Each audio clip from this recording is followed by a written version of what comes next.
École normale supérieure, savoir en multimédia. Alors bonsoir à tous et merci évidemment pour votre présence. Je vais commencer par des petits remerciements aux organisatrices Delphine Meunier et Anne Duguay. Et puis évidemment un grand remerciement à Marie-Sophie Ferdane qui a accepté de prêter sa voix au texte de Rousseau. C'est évidemment un très grand plaisir qu'elle soit là et puis un très grand honneur de participer à cette séance avec elle. Alors, quelques petites remarques sur cette soirée qui s'inscrit dans le cycle des conférences commencées cet automne.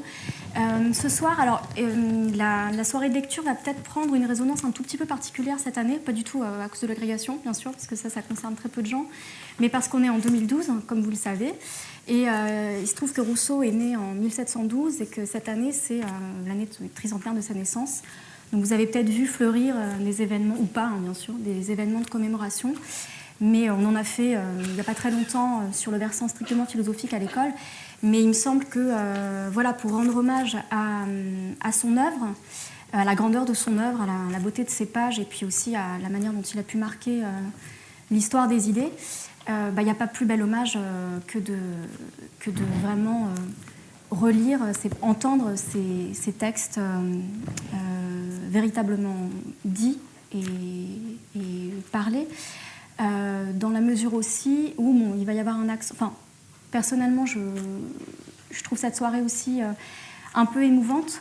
J'espère que vous le sentirez aussi, parce que la prise de parole ou la décision de Rousseau de s'exprimer, de produire un discours, hein, écrit ou parlé, c'est à la fois ce qui a fait et sa gloire et sa misère, bon, à tort ou à raison peut-être, mais en tout cas ça a été vécu comme ça par lui, et ça a aussi donné l'occasion de textes très, très, très marquants dans l'histoire de la littérature et puis dans l'histoire politique qui a suivi. Alors je vais vous décrire très brièvement le déroulement de la soirée. Je vais commencer par présenter un petit peu son œuvre, assez rapidement pour qu'on puisse entrer dans le vif de la lecture et que vous puissiez profiter pleinement des textes. Et puis ensuite, je présenterai rapidement chaque texte et vous profiterez, je pense, de la plume même de Rousseau et de la voix de Marie-Sophie Ferdane. Alors, c'est un petit peu difficile de caractériser l'œuvre de Rousseau de manière synthétique, puisque justement son trait majeur, c'est peut-être le fait qu'elle est incroyablement proliférante et polymorphe. Rousseau, c'est à la fois l'un des plus grands philosophes de son temps, et probablement pas seulement de son temps, et puis l'un des plus grands écrivains de la langue française. Donc, vous verrez probablement davantage les aspects strictement littéraires de l'œuvre, parce que c'est ceux qui sont évidemment les plus agréables à entendre et à dire. On a quand même gardé quelques petits passages brefs pour que vous savouriez un petit peu le talent de la formule philosophique chez Rousseau. Mais ça, c'est vraiment ce qui caractérise le plus son œuvre. Et y compris en littérature, il y a la pensée même de Rousseau, c'est-à-dire une très grande intelligence et une très grande puissance d'invention conceptuelle sur des sujets qui n'intéressent évidemment pas que les philosophes, puisque la philosophie politique, c'est ce qui est le plus engagé dans le cours de l'existence commune des hommes. Et sur le versant littéraire, on a une variété d'œuvres absolument phénoménales. J'utilise peut-être des termes un petit peu excessifs parce que je suis en train de diriger la soirée, mais je crois que c'est vraiment tout à fait réel.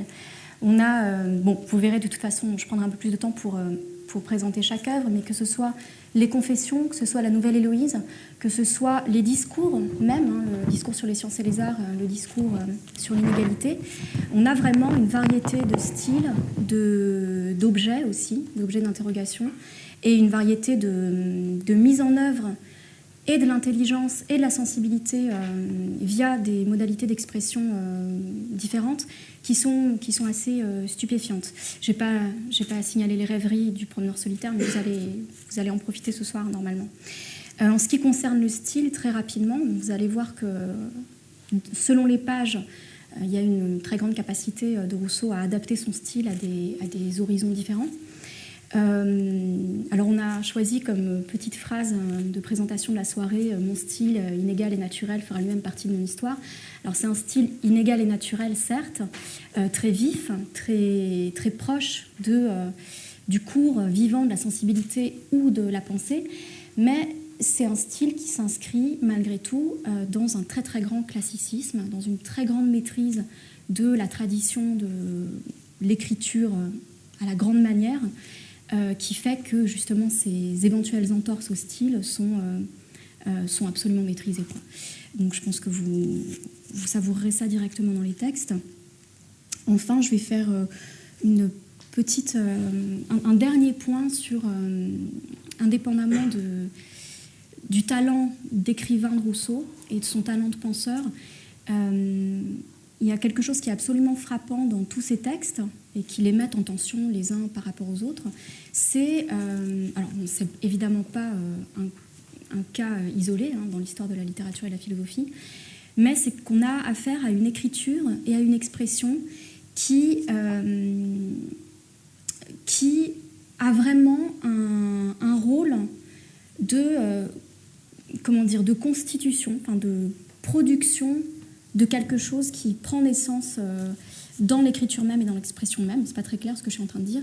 Je veux pas dire que l'œuvre littéraire est produite par l'expression, mais ce qui est produit, bien plus que ça, c'est la possibilité, par exemple, pour un homme de saisir sa propre stabilité, la stabilité de sa personnalité. Du point de vue de l'écriture des confessions ou des rêveries, c'est vraiment extrêmement remarquable de voir que l'expression n'a pas pour seule fonction de traduire une pensée, mais vraiment de réaliser, par retour réflexif sur l'individu qui est en train de s'exprimer, un effet de véritable, pas de transformation, mais quasi-transformation de l'individu qui est en train de s'exprimer. Et ça, on le trouve également dans le champ philosophique et dans le champ de la pensée politique, où la question de la prise de parole ou de l'expression est véritablement créatrice du sujet qui s'exprime. Alors, je le dis de manière peut-être un peu abstraite ici, mais c'est une des lectures qu'on peut faire notamment de la formulation du contrat social, du pacte social dans le contrat social. Et indépendamment de ça, de ce travail de modification de l'individu humain par l'expression et de modification de son rapport aux autres, je pense que vous constaterez de manière peut-être beaucoup plus limpide que le sens de mes mots actuels, qu'il y a vraiment un investissement quasiment existentiel de Rousseau dans son écriture et dans son expression, et que ce qui est en jeu aussi dans ce discours de soi et dans ce discours de l'humanité et de la société, c'est tout simplement une manière de se mettre en relation avec les autres pour produire quelque chose. Réussi ou raté, mais en tout cas qui a visiblement marqué l'histoire de la littérature et celle de la pensée. D'où évidemment le fait que lui donner la parole ce soir avec un public, c'est particulièrement signifiant. On va peut-être commencer maintenant la lecture. Alors, je vais rapidement vous présenter le texte par lequel on va commencer, qui est paradoxalement un texte très tardif. On a toutes les deux tombé d'accord sur le fait que c'était un très beau texte pour ouvrir la soirée. Il s'agit des toutes premières pages des Rêveries du promeneur solitaire, de la première promenade, qui est un texte tellement tardif qu'il est inachevé. Il a été rédigé dans les 2 dernières années de vie de Rousseau, alors qu'il était dans une existence de retraite, en fait. Il s'était vraiment retiré du monde.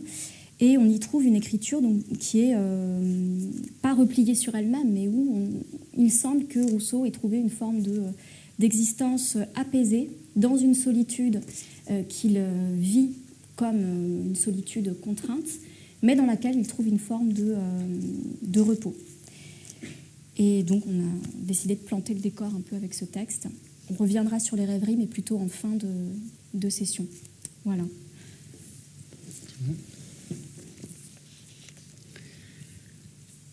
Me voici donc seule sur la terre, n'ayant plus de frères, de prochains, d'amis, de société que moi-même. Le plus sociable et le plus aimant des humains en a été proscrit par un accord unanime. Ils ont cherché dans les raffinements de leur haine quel tourment pouvait être le plus cruel à mon âme sensible, et ils ont brisé violemment tous les liens qui m'attachaient à eux. J'aurais aimé les hommes en dépit d'eux-mêmes. Ils n'ont pu qu'en cessant de l'être se dérober à mon affection. Les voilà donc étrangers, inconnus, nuls enfin pour moi, puisqu'ils l'ont voulu. Mais moi, détaché d'eux et de tout, que suis-je moi-même? Voilà ce qui me reste à chercher. Malheureusement, cette recherche doit être précédée d'un coup d'œil sur ma position. C'est une idée par laquelle il faut nécessairement que je passe pour arriver d'eux à moi. Depuis 15 ans et plus que je suis dans cette étrange position, elle me paraît encore un rêve. Je m'imagine toujours qu'une indigestion me tourmente, que je dors d'un mauvais sommeil et que je vais me réveiller bien soulagée de ma peine en me retrouvant avec mes amis. Oui, sans doute, il faut que j'aie fait, sans que je m'en aperçusse, un saut de la veille au sommeil, ou plutôt de la vie à la mort. Tiré je ne sais comment de l'ordre des choses, je me suis vue précipitée dans un chaos incompréhensible où je n'aperçois rien du tout. Et plus je pense à ma situation présente, et moins je puis comprendre où je suis. Comment aurais-je pu prévoir le destin qui m'attendait? Comment le puis-je concevoir encore aujourd'hui que j'y suis livrée? Pouvais-je, dans mon bon sens, supposer qu'un jour, moi, le même homme que j'étais, le même que je suis encore, je passerais, je serais tenue sans le moindre doute pour un monstre, un empoisonneur, un assassin, que je deviendrais l'horreur de la race humaine, le jouet de la canaille, que toute la salutation qui me ferait les passants serait de cracher sur moi, qu'une génération tout entière s'amuserait d'un accord unanime à m'enterrer tout vivant. Quand cette étrange révolution se fit, pris au dépourvu, j'en fus d'abord bouleversée. Mes agitations, mon indignation me plongèrent dans un délire qui n'a pas eu trop de 10 ans pour se calmer. Et dans cet intervalle, tombé d'erreur en erreur, de faute en faute, de sottise en sottise, j'ai fourni, par mes imprudences, aux directeurs de ma destinée, autant d'instruments qu'ils ont habilement mis en œuvre pour la fixer sans retour. Je me suis débattue longtemps, aussi violemment que vainement. Sans adresse, sans art, sans dissimulation, sans prudence, franc, ouvert, impatient, emporté, je n'ai fait en me débattant que m'enlacer davantage et leur donner incessamment de nouvelles prises qu'ils n'ont eu garde de négliger. Sentant enfin tous mes efforts inutiles et me tourmentant à pure perte, j'ai pris le seul parti qui me restait à prendre, celui de me soumettre à ma destinée sans plus regimber contre la nécessité. J'ai trouvé dans cette résignation le dédommagement de tous mes maux par la tranquillité qu'elle me procure et qui ne pouvait s'allier avec le travail continuel d'une résistance aussi pénible qu'infructueuse. Une autre chose a contribué à cette tranquillité.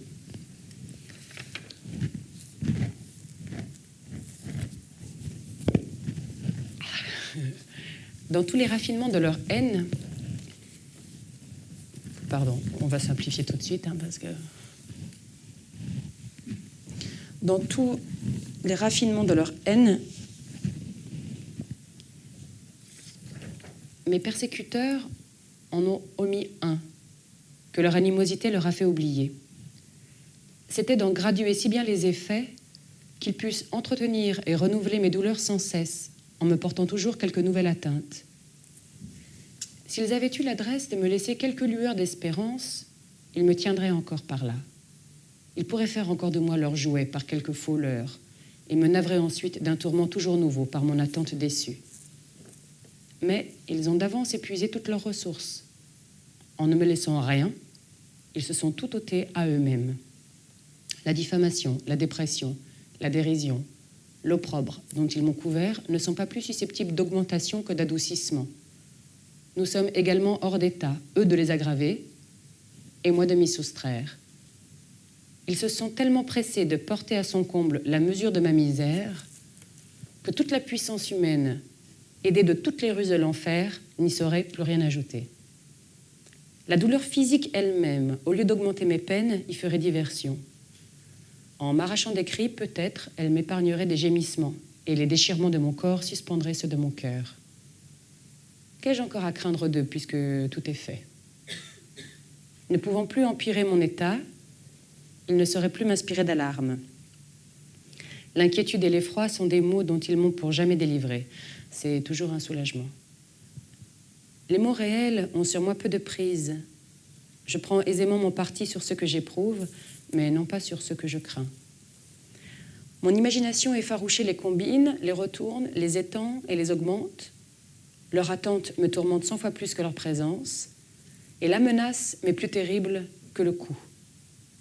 Sitôt qu'ils arrivent, l'événement leur ôtant tout ce qu'ils avaient d'imaginaire, les réduit à leur juste valeur. Je les trouve alors beaucoup moindres que je ne me les étais figurés, et même, au milieu de ma souffrance, je ne laisse pas de me sentir soulagée. Dans cet état, affranchi de toute nouvelle crainte et délivré de l'inquiétude, de l'espérance, la seule habitude suffira pour me rendre de jour en jour plus insupportable une situation que rien ne peut empirer. Et à mesure que le sentiment s'en émousse pour la durée, ils n'ont plus de moyens pour le ranimer.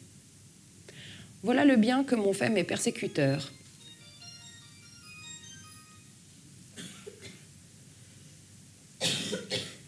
Voilà le bien que m'ont fait mes persécuteurs, en épuisant sans mesure tous les traits de leur animosité. Ils se sont ôtés sur moi tout empire, et je puis désormais me moquer d'eux. Merci beaucoup pour cette magnifique lecture. Je vais faire quelques remarques rapides sur le texte, mais on va enchaîner parce qu'on va avoir du temps. Il n'y a pas un petit problème de micro? Ça vous ennuie pas à l'audition? Parce que ça résonne très fort là. Ouais. Moi, ça va aussi. Ouais, on va dire. Moi, j'ai pas du tout l'audition. On est dans une salle de rock. Ouais. Alors, quelques toutes petites explications peut-être sur le sens même du texte, parce qu'on a l'impression qu'il lui est tombé, que la foudre lui est tombée sur la tête. Bon, vous savez probablement, enfin peut-être pas d'ailleurs, qu'il y a à la fois un fond réel et objectif, et puis probablement une tendance subjective de la personnalité de Rousseau à vivre sa relation aux autres de manière un tout petit peu paranoïaque. Hein. Enfin, c'est bon. Ah bon? Bah, écoutez, oui, non, mais si vous voulez, on a beaucoup fait porter l'accent sur la personnalité paranoïaque de Rousseau dans les lectures de son œuvre et puis de sa vie, hein, ce qui est probablement tout à fait fondé, évidemment. Ça ne doit pas occulter quand même le fait que son existence a été à un moment une projection dans une société parisienne, littéraire, intellectuelle, enfin parisienne et européenne, vraiment à vif. Hein. Il s'est retrouvé tout d'un coup sous les lumières de la scène mondaine européenne. Et puis qu'il a évidemment reçu des coups que peut-être un autre aurait subi avec beaucoup plus d'aplomb, et puis qui l'ont, lui, complètement laissé à genoux. Hein. C'est pas du tout pour nuancer la paranoïa de Rousseau, hein, qui est probablement aussi une des sources de créativité très, très heureuse pour nous, hein, qui recevons les œuvres, et beaucoup plus malheureuse pour lui. Mais voilà, et les événements auxquels il fait allusion, notamment quand on voit la date, hein, depuis 15 ans et plus que je suis dans cette position, cette étrange position, ça coïncide très vraisemblablement avec les condamnations massives de ces deux grands ouvrages qu'il considérait comme ces ouvrages vraiment majeurs, que sont l'Émile et le Contrat social. Dans la même année 1762, ils sont tous les deux publiés, tous les deux condamnés de manière radicale. Pas seulement les œuvres, mais aussi la personne de Rousseau dans certains pays. Donc ça, c'est le premier coup qu'il vit extrêmement mal. Et puis par ailleurs, sa société amicale, si vous voulez, enfin sa vie amicale, sa vie mondaine, est rythmée par des amitiés extrêmement vives, extrêmement effusives sur toute sa part, et puis voilà, des trahisons qui peuvent être illusoires d'ailleurs. Hein. Il y a pour certains, par exemple la querelle avec Hume, si vous en avez entendu parler, c'est vraiment extrêmement malheureux, hein, quand on voit les échanges, parce que là, il s'est vraiment retourné contre l'homme qui, visiblement, dans la société intellectuelle de ce siècle, était reconnu comme vraiment le plus aimable. En ce qui concerne Voltaire ou Diderot, il y a peut-être plus à discuter.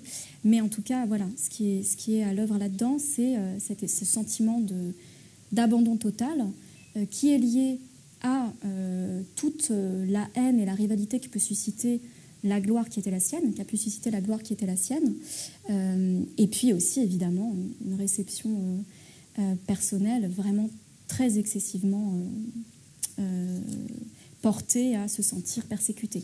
Et le thème vraiment de la persécution, il traverse les rêveries d'une manière assez radicale. Mais enfin, indépendamment de cette mise au point, qui du coup donne lieu à une page très très belle, à la fois de résignation et puis aussi bien sûr de lamentation, hein, c'est ce qui fait je pense la très grande beauté de cette page. Il y a quelque chose d'absolument frappant quand on lit ce texte au prisme de sa pensée anthropologique et politique, sa pensée morale, c'est que ce qu'il est en train de déplorer, à savoir une solitude et un détachement, vraiment une rupture des liens qui le tiennent lié aux autres hommes, ça correspond en fait à ce qui, normalement, selon son anthropologie, est la situation de l'homme à l'état de nature qui n'a absolument pas besoin des autres hommes pour exister.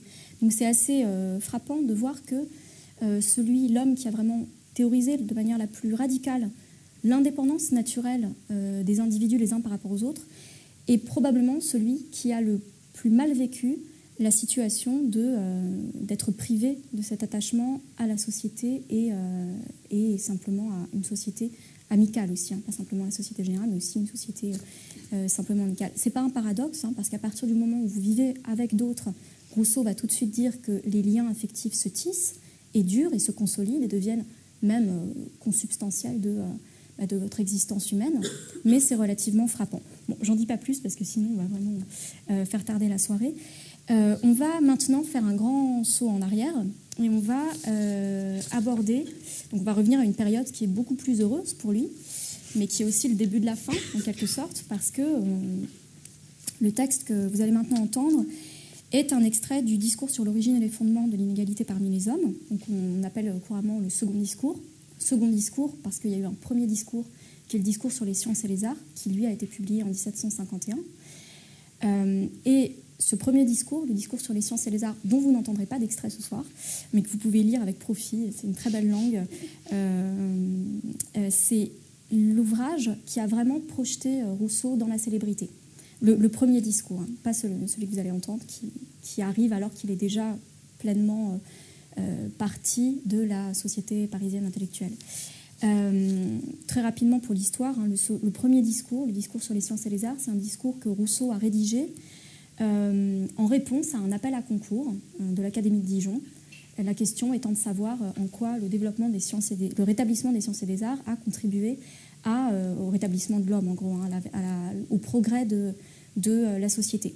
Et le sens de ce discours-là, qui est un thème ultra-rousseauiste, pour ceux qui ont fréquenté Rousseau, la thèse de ce premier discours est de prendre le préjugé en fait, à contre-courant en disant que ce qui a l'air d'être le progrès de l'humanité, ce qui a l'air de constituer le progrès de l'humanité, c'est-à-dire l'essor des sciences et des arts, est en fait l'instrument de la dépravation de l'homme. Alors, ça a suscité une petite polémique, mais en fait, ce geste-là, quasiment d'anti-éloge paradoxal, ça pouvait tout à fait être lu comme quelque chose aussi de rhétorique ou un exercice un petit peu de style, voire de provocation. En revanche, ce qui est en jeu dans le second discours, c'est vraiment autre chose. Donc, l'extrait que vous allez entendre là. D'ailleurs, c'est un discours qui ne sera pas primé, qui va susciter vraiment une polémique, cette fois, beaucoup plus profonde hein, que celle du premier discours.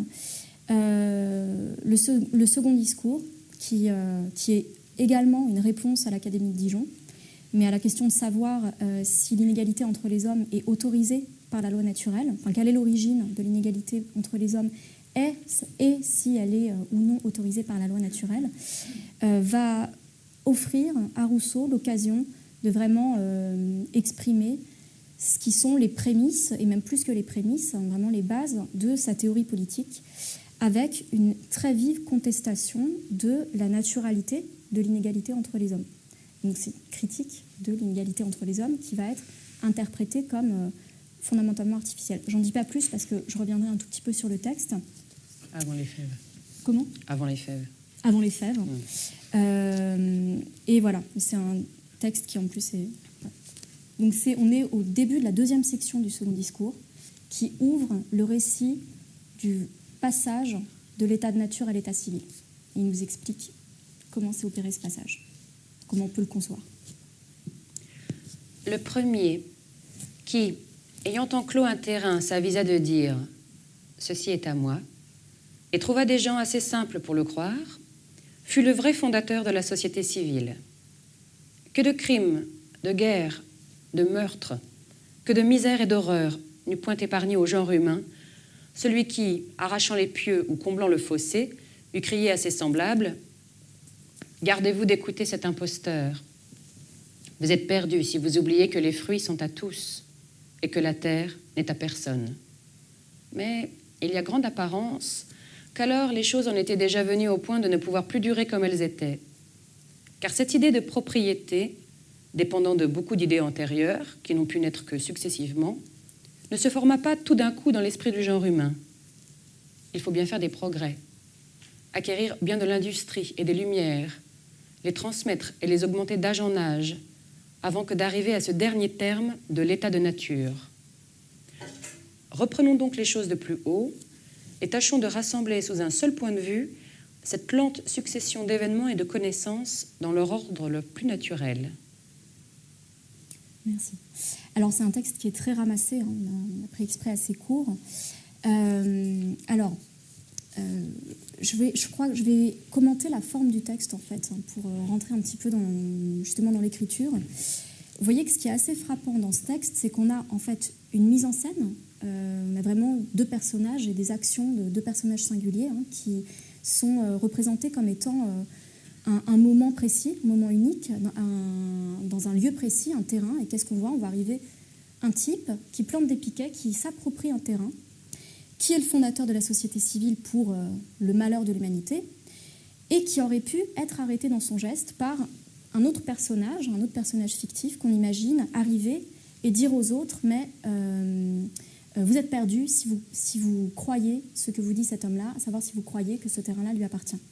Alors, ce qui est assez étonnant dans l'écriture de ce texte, c'est qu'on a cette petite scène qui en fait est une scène, bon, c'est pas d'une violence extrême, mais c'est quand même assez violent, puisque celui qui s'approprie un terrain est en fait considéré comme le véritable fondateur de la société civile, le vrai fondateur de la société civile, en tant qu'elle va être source des pires abominations entre les hommes, en fait, hein, et notamment de la consolidation d'une inégalité totalement artificielle, qui est une inégalité fondée sur la richesse, la richesse étant l'instrument d'oppression, en fait, hein, et surtout l'instrument qui va conduire les riches à donner une forme de fausse apparence de justice dans les relations sociales, puisque dans la suite du texte, dans la suite de la deuxième section, Rousseau va expliquer le passage à la société véritablement politique, c'est-à-dire se donnant des lois, c'est-à-dire constituant une forme de société régie par des institutions politiques, comme étant l'invention de ceux qui ont plus de richesses et qui sont donc plus exposés à la violence libre entre les hommes, et qui vont donc inventer cette espèce de fausse justice pour simplement pérenniser cette inégalité artificielle. Alors, ce qui est intéressant, si vous voulez, dans l'écriture de ce texte, c'est que Rousseau imagine cette scène, il nous fait voir vraiment à la fois la contingence totale de l'invention de la propriété, de la propriété foncière, qui est le premier jalon vers la société politique. Donc la contingence totale, pourquoi? Parce qu'elle est vraiment assumée par l'acte d'un personnage singulier qui vient et qui fait quelque chose qu'il aurait pu ne pas faire, et qu'il fait quelque chose qu'un autre aurait pu lui empêcher de faire. Donc faisant ça, inventant cette scène vraiment quasiment théâtrale, en fait, hein, de deux personnages autour desquels se joue le sort de l'humanité, en fait, il fait vraiment paraître le caractère fondamentalement non naturel et totalement contingent de ce qui va être la naissance de la société, et d'une société porteuse, dès son acte de naissance, de l'oppression mutuelle des hommes et de l'inégalité consolidée.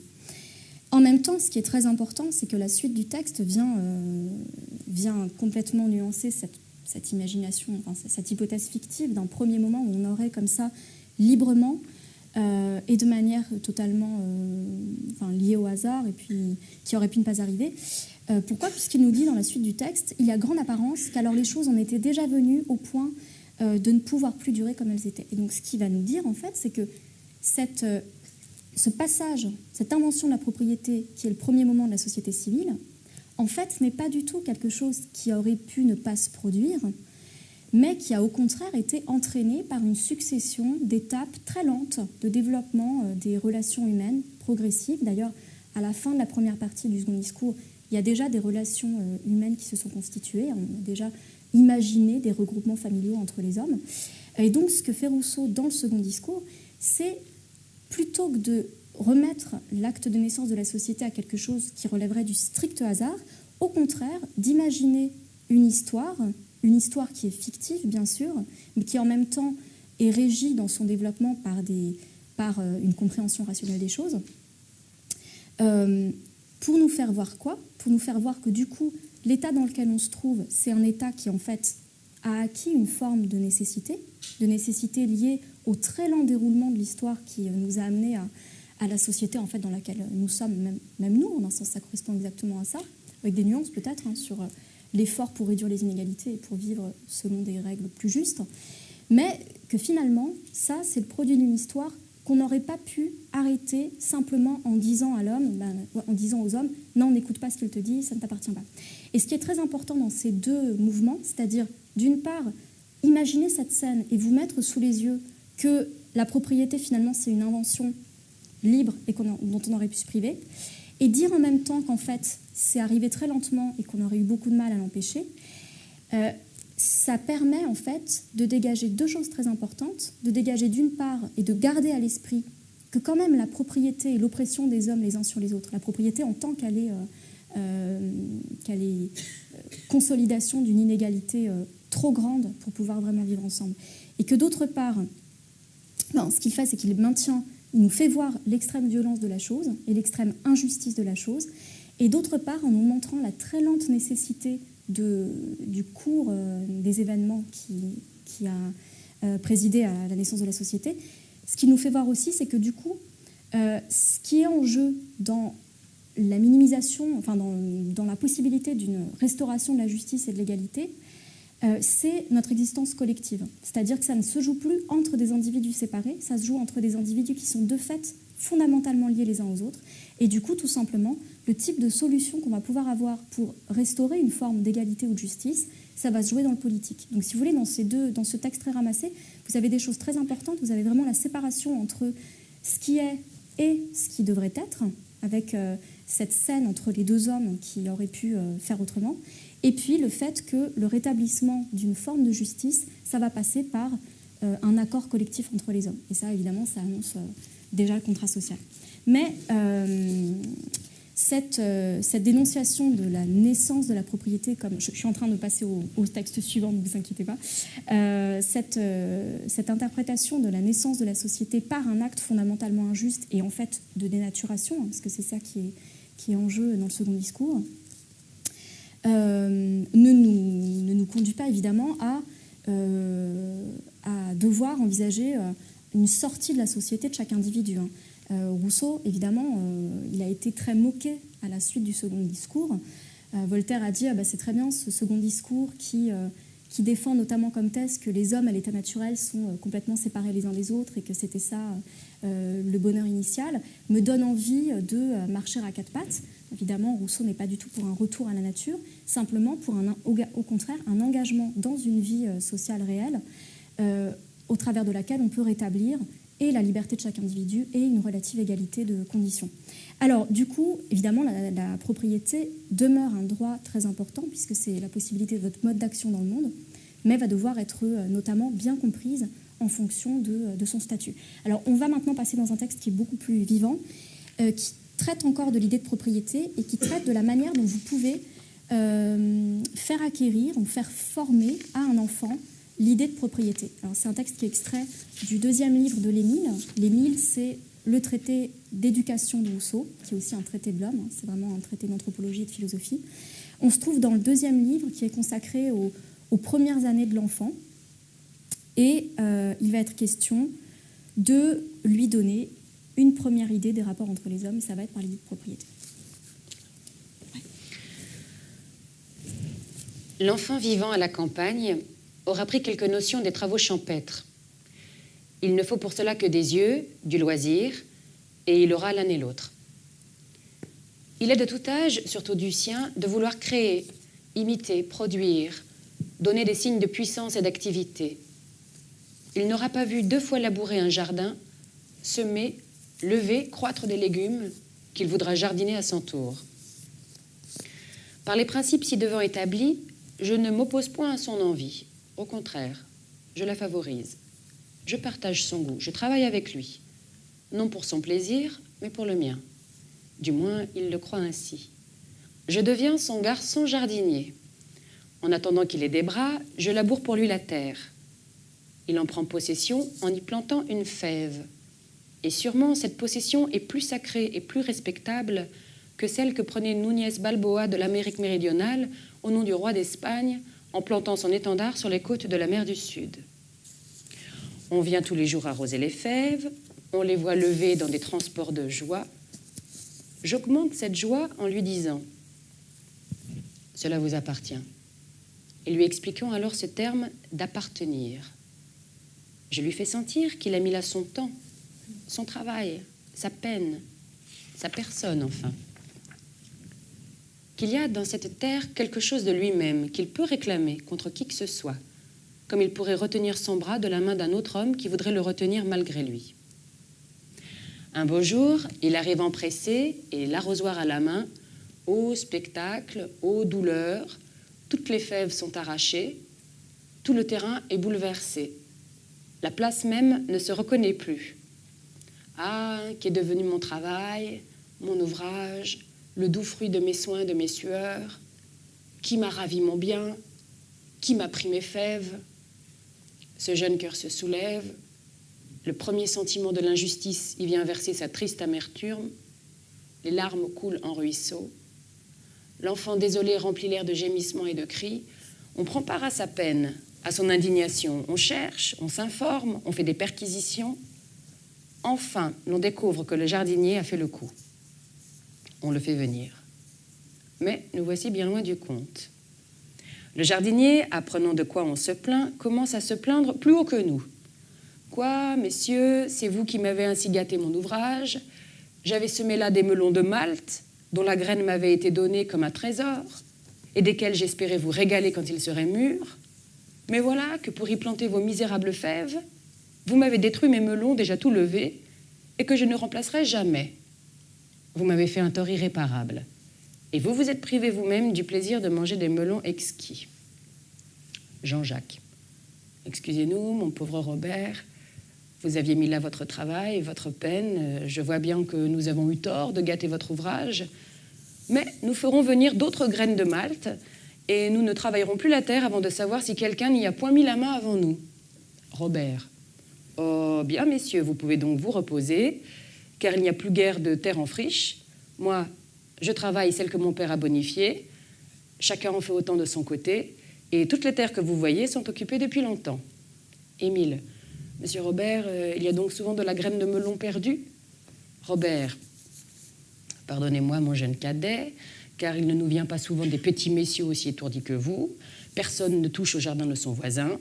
Chacun respecte le travail des autres, afin que le sien soit en sûreté. » Émile. « Mais moi, je n'ai point de jardin. » Robert. « Que m'importe. Si vous gâtez le mien, je ne vous y laisserai plus promener. Car voyez-vous, je ne veux pas perdre ma peine. » Jean-Jacques. « Ne pourrait-on pas proposer un arrangement au bon Robert, qu'il nous accorde, à mon petit ami et à moi, un coin de son jardin pour le cultiver, à condition qu'il aura la moitié du produit. » Robert. « Je vous l'accorde, sans condition. Mais, souvenez-vous que j'irai labourer vos fèves si vous touchez à mes melons. » Merci. Bon, très rapidement, quelques remarques. Bon, moi, je trouve que c'est un texte super, super mignon. Je trouve que l'enfant qui arrive empressé avec son arrosoir, c'est vraiment... c'est adorable, quoi. Bon, très rapidement, c'est un très joli texte parce que, si vous voulez, avec des termes extrêmement simples, il y a des choses fondamentales sur la propriété qui sont en jeu là-dedans. Et notamment, il y a une chose qui est assez rigolote, c'est que... En fait, il va lui apprendre d'abord une première idée de la propriété qui est l'idée de Locke. C'est pas grave, mais c'est un texte polémique par en dessous. qui correspond au fait que la propriété est simplement liée au fait que vous travaillez la terre et que vous vous appropriez les choses. Ce que fait Rousseau dans ce texte, c'est que si vous voyez ce qui se passe, il laboure, il s'approprie la terre parce qu'il y fait pousser des fèves, et pouf, il y a un jardinier qui était là avant lui, et en fait, il n'y a plus de terre du tout. Donc ce que fait Rousseau là-dedans, et ce qu'il a très bien vu sur le risque de la propriété foncière, c'est qu'en fait, le problème d'une théorie de la propriété par le travail, c'est que ça se heurte tout de suite à l'appropriation complète des terres, et donc à la rivalité entre les hommes. Et donc il y a une chose fondamentale qui doit venir en premier, en fait, dans la propriété, c'est simplement l'accord conventionnel, et donc le fait que vous êtes en train de vivre déjà avec les autres quand la question de la propriété est en jeu. Bon, je passe là-dessus parce que c'est pas forcément le plus important. Voilà, on a déjà parlé de la propriété juste avant. Mais l'autre chose qui est vraiment, moi je trouve ça vraiment adorable, c'est vraiment un talent d'arriver à mettre une théorie philosophique dans un dialogue comme ça qui a l'air de rien. L'autre chose qui est importante, c'est qu'il y a une idée fondamentale qui est une théorie d'éducation dans ce texte-là, qui correspond en fait à ce qu'on appelle l'éducation négative dans l'Émile, qui consiste vraiment à se placer au niveau de l'enfant et à ne jamais anticiper sur son développement pour lui faire apprendre des choses. Et vous voyez que c'est une espèce de, pas de piège, mais c'est vraiment un décor qui est monté complètement volontairement par Jean-Jacques, qui est le gouverneur d'Émile, pour lui faire apprendre l'idée. Émile, il ne s'en rend pas compte, il n'est pas manipulé, mais presque en fait. Et on lui fait découvrir tout seul, par l'expérience du travail de la terre, et puis par l'expérience de cette espèce de dialogue un peu dur en fait avec Robert, de ce qu'est la propriété. Et ça, voilà, vous avez un exemple typique de la méthode de l'éducation négative qui consiste à mettre l'enfant en situation pour qu'il découvre tout seul les choses et qu'il forme tout seul les idées qu'il va pouvoir comprendre du coup, plutôt que l'inculcation par des discours, etc. Je ne m'attarde pas là-dessus, mais c'est vrai que c'est super mignon, ce texte-là. Mais bon, après, Émile, ça se corse, ça n'en reste pas à des petites expériences comme ça. Mais bon.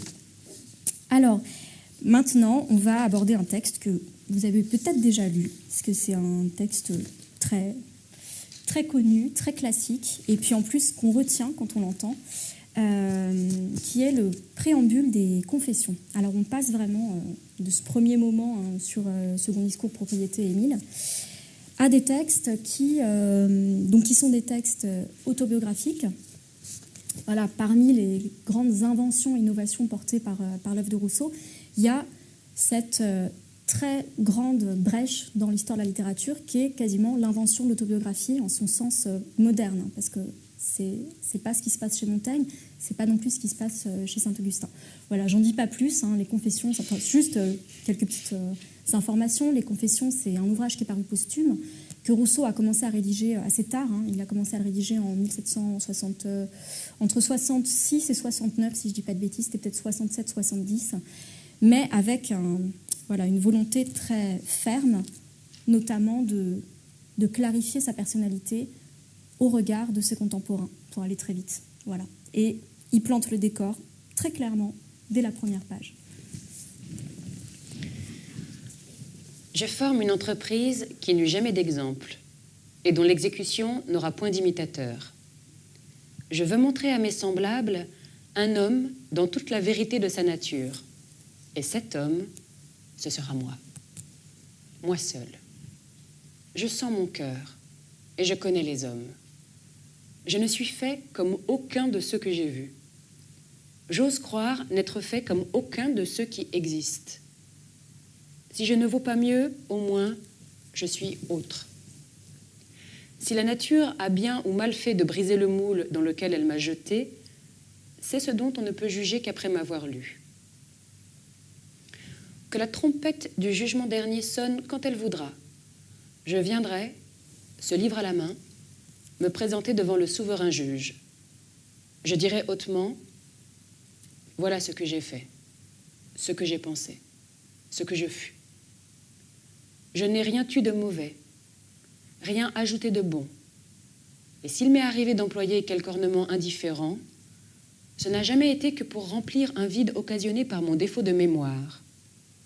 J'ai pu supposer vrai ce que je savais avoir pu l'être, jamais ce que je savais être faux. Je me suis montré tel que je fus, méprisable et vil quand je l'ai été, bon, généreux, sublime quand je l'ai été. j'ai dévoilé mon intérieur tel que tu l'as vu toi-même, être éternel. Rassemble autour de moi l'innombrable foule de mes semblables, qu'ils écoutent mes confessions, qu'ils gémissent de mes indignités, qu'ils rougissent de mes misères, que chacun découvre à son tour son cœur au pied de ton trône avec la même sincérité, et puis qu'un seul te dise, s'il l'ose, je fus meilleur que cet homme-là. Bon, c'est un texte qui pose son nom. Bon, je commente pas là. Moi, je trouve que c'est un texte très beau. Il y a un côté un peu excessif dans la prise de posture. Mais il est quand même formidablement écrit, avec un rythme, une solennité, et puis une réécriture aussi de choses en fait, qui font quasiment partie de l'histoire de l'humanité, d'une certaine manière. Qu'un seul te dise, s'il ose, je fus meilleur que cet homme-là, on a l'impression d'une réécriture quasiment de la femme adultère de la Bible. Sauf que c'est lui qui parle à la place de Jésus, ce qui est très pratique. Alors, pour un tout petit peu plus de sérieux sur ce texte, il y a quelque chose d'un tout petit peu étonnant dans ce texte, c'est la première phrase en fait. Je forme une entreprise qui n'eut jamais d'exemple et dont l'exécution n'aura point d'imitateur. Bon, là, Rousseau nous dit quand même, je vais me livrer à un exercice auquel personne n'oserait se livrer. Alors, toute petite précision, il y a eu quand même avant lui, comme j'ai dit tout à l'heure, Montaigne et les Essais, qui sont bien sûr actifs en fait dans l'écriture des Confessions. Cette espèce de travail de retour réflexif pour saisir le sujet, pour saisir la vérité de l'individu, c'est quelque chose qui était déjà en fait à l'œuvre dans les Essais de Montaigne. D'ailleurs, je crois que pour ceux qui ont pu assister à la lecture de Montaigne, l'avis au lecteur des Essais a été lu. Vous voyez la différence d'accent, je pense. Ici, on a vraiment une charge solennelle et vraiment morale. Ce qui va être à l'œuvre dans les Confessions, c'est quasiment le procès de Rousseau, sous l'œil des autres hommes. Mais, mine de rien, la volonté de se mettre à nu, Montaigne l'avait relativement assumée. Il y a un autre initiateur de cette écriture introspective, c'est saint Augustin, évidemment, qui d'ailleurs a probablement donné son titre aux Confessions de Rousseau.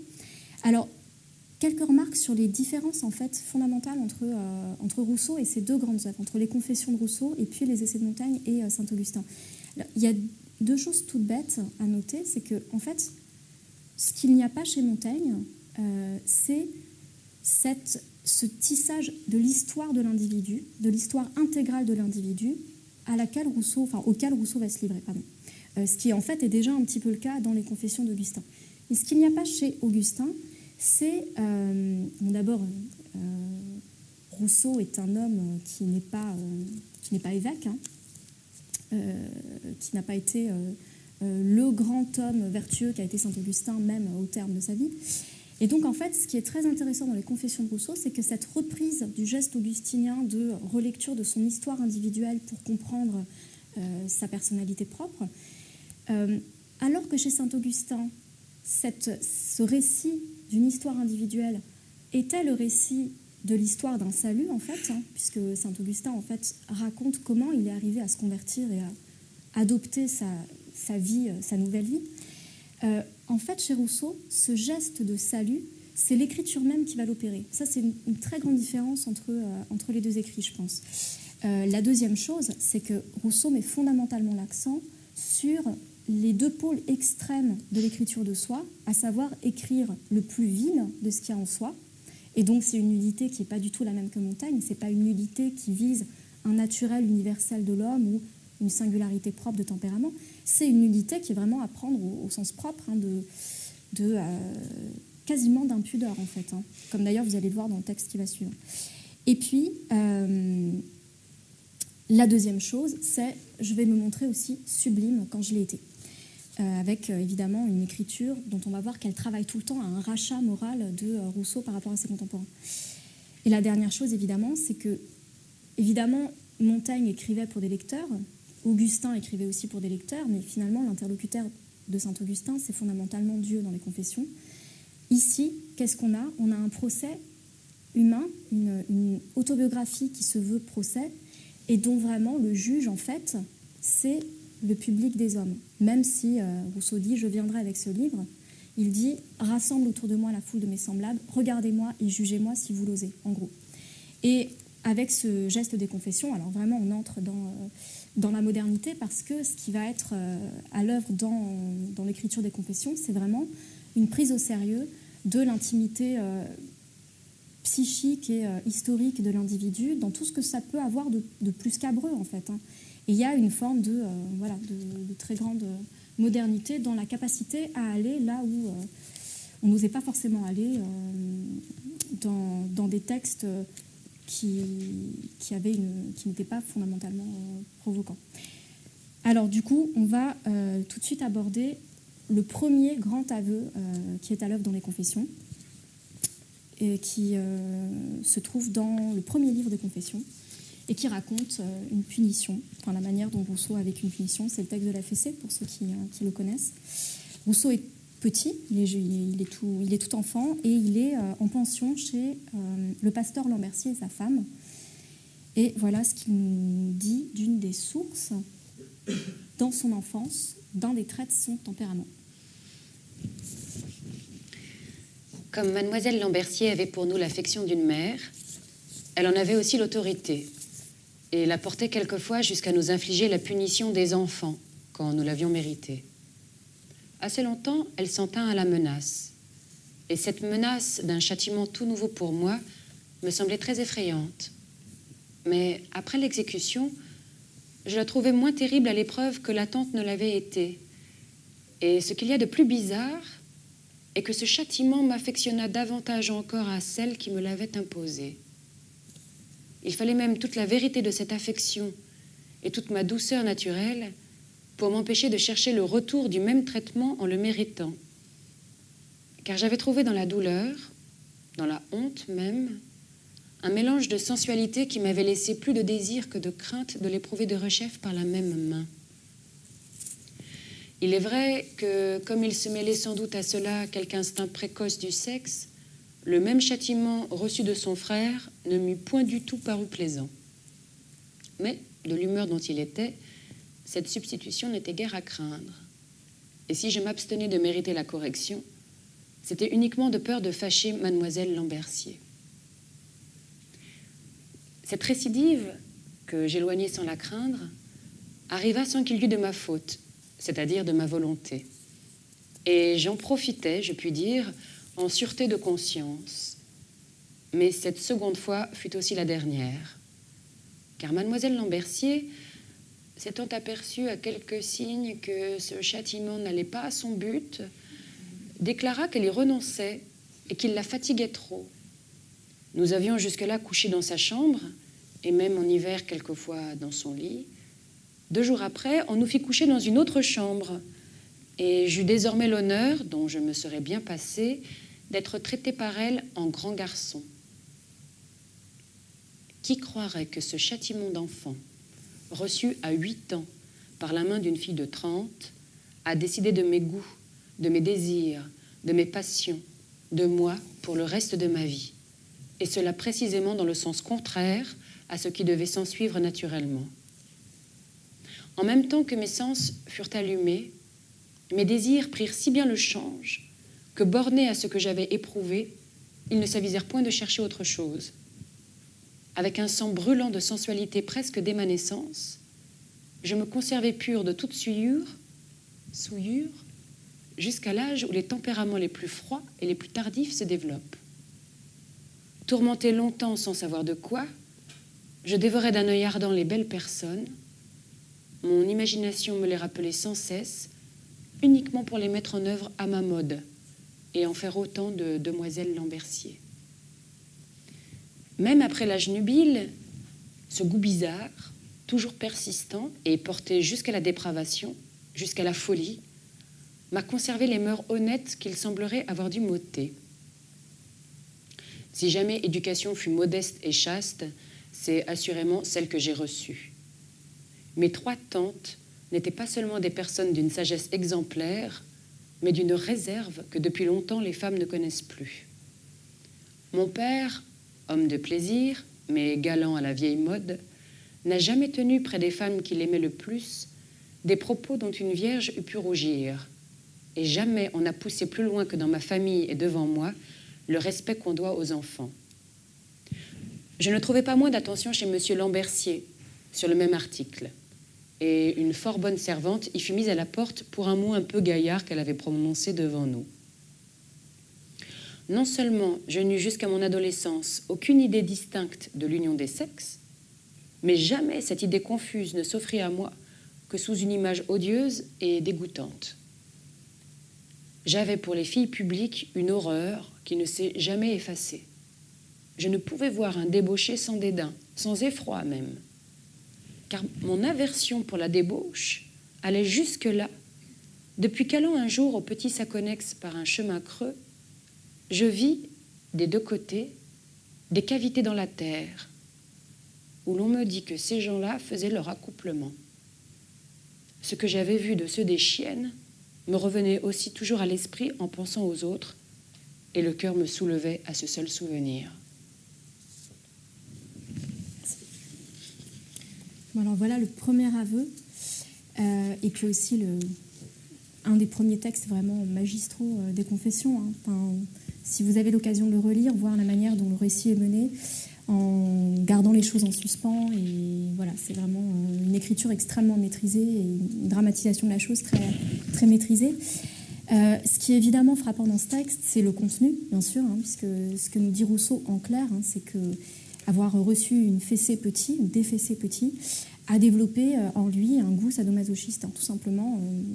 Mais donc voilà, ça c'est la première chose. Donc il va vraiment vers quelque chose qui, en un sens, est extrêmement cru.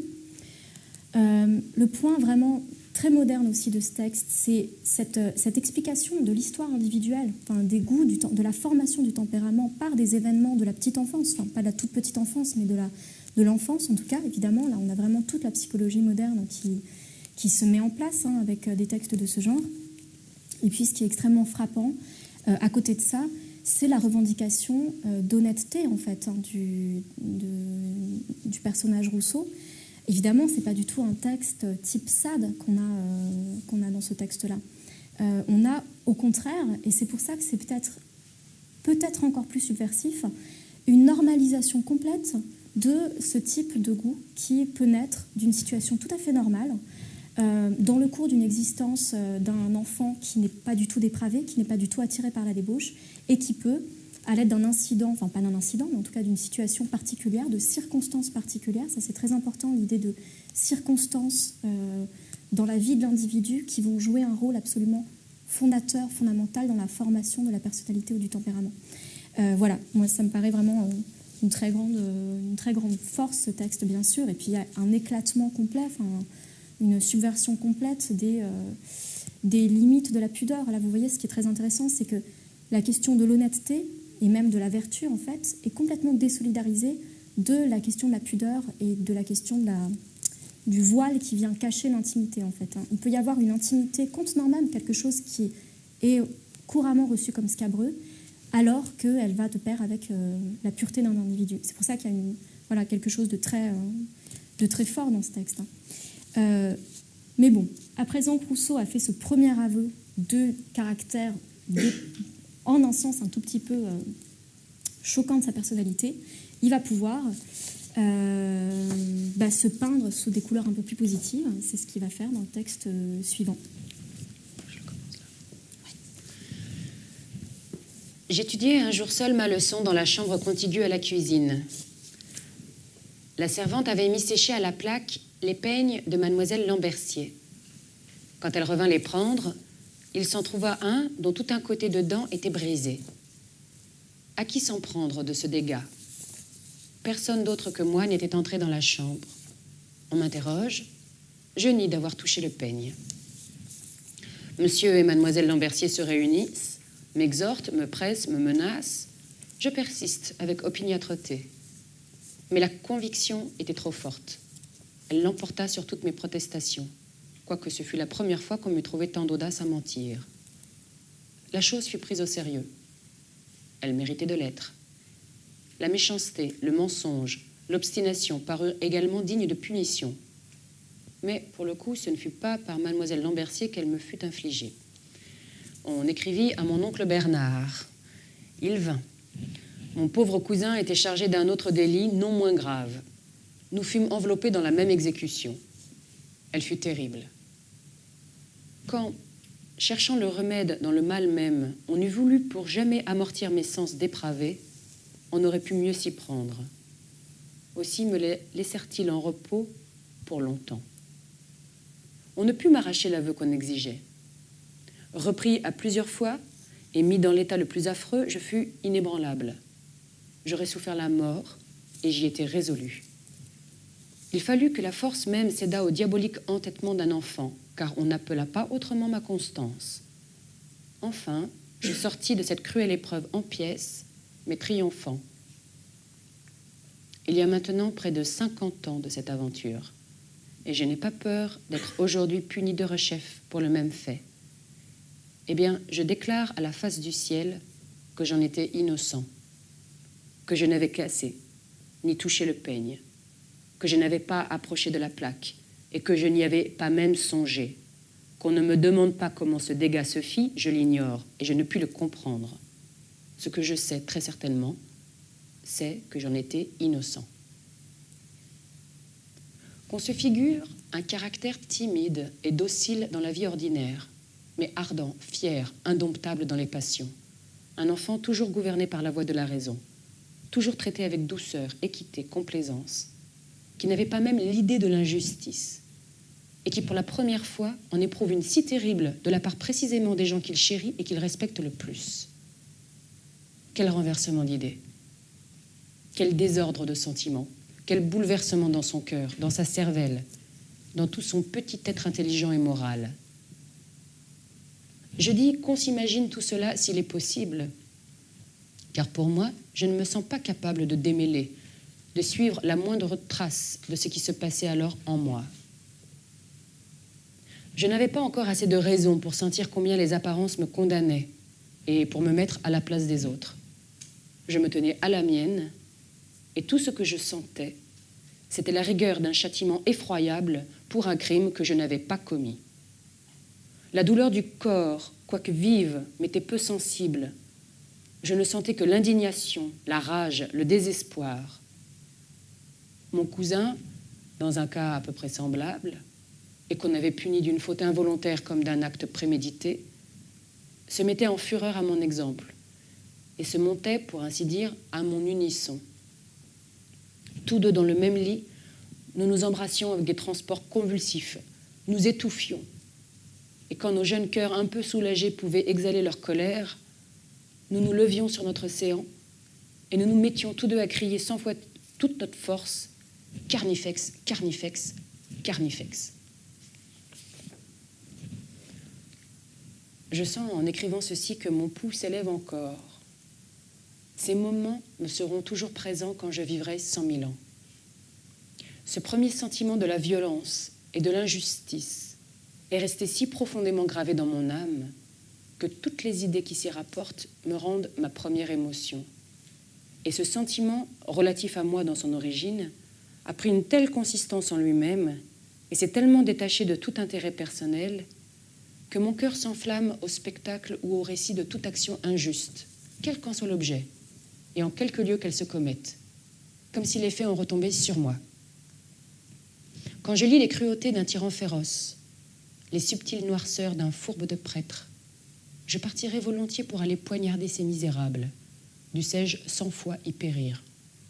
Je me suis souvent mis en nage à poursuivre à la course ou à coups de pied un coq, une vache, un chien, un animal que j'envoyais tourmenter un autre, uniquement parce qu'il se sentait le plus fort. Ce mouvement peut m'être naturel, et je crois qu'il l'est.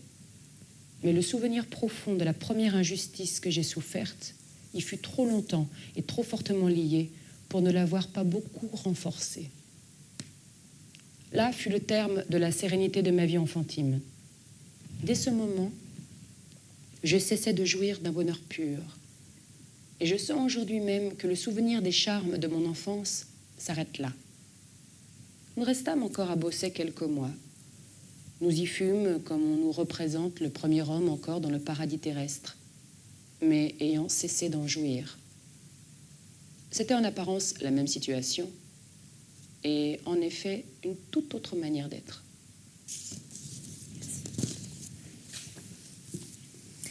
Bon, alors, voilà, c'est pareil, c'est un texte qui est magnifique dans son écriture, que je trouve aussi très mignon par moments, et très attendrissant. Je trouve que les deux enfants qui souffrent l'injustice, qui a l'air d'être quelque chose de complètement anodin en fait pour des adultes, hein, et eux le vivent vraiment comme un épisode totalement bouleversant, et qui crient Carnifex, Carnifex, Carnifex. Voilà, c'est vraiment quelque chose de... Ben, c'est génial, Carnifex, ça veut dire bourreau. Voilà, ils crient contre leur bourreau. Le fait d'utiliser le latin, c'est quelque chose évidemment qui renforce le caractère voilà, de première expérience de l'injustice. Hein. Là, ils rentrent vraiment en un sens dans le monde des hommes. C'est vraiment ça, hein, c'est l'entrée dans le monde des hommes, d'un petit enfant innocent qui tout d'un coup subit l'injustice des hommes et puis devient lui-même un être entre guillemets moral, c'est-à-dire capable de juger de ce genre de valeurs. Ce qui est très important dans la fin du texte, c'est quand il dit voilà, ça c'est quelque chose qui m'est arrivé à moi personnellement, l'injustice en question c'est moi qui en étais victime, mais ça a été tellement fort et tellement fondateur que ça a fait naître en moi l'idée de justice en général, même quand ça ne me concerne pas, même quand c'est pas moi qui suis victime de l'injustice. Alors vous voyez que du point de vue encore une fois de ce moment fondateur quasiment de la psychologie et de la prise au sérieux de tout ce qui constitue l'individu dans sa singularité.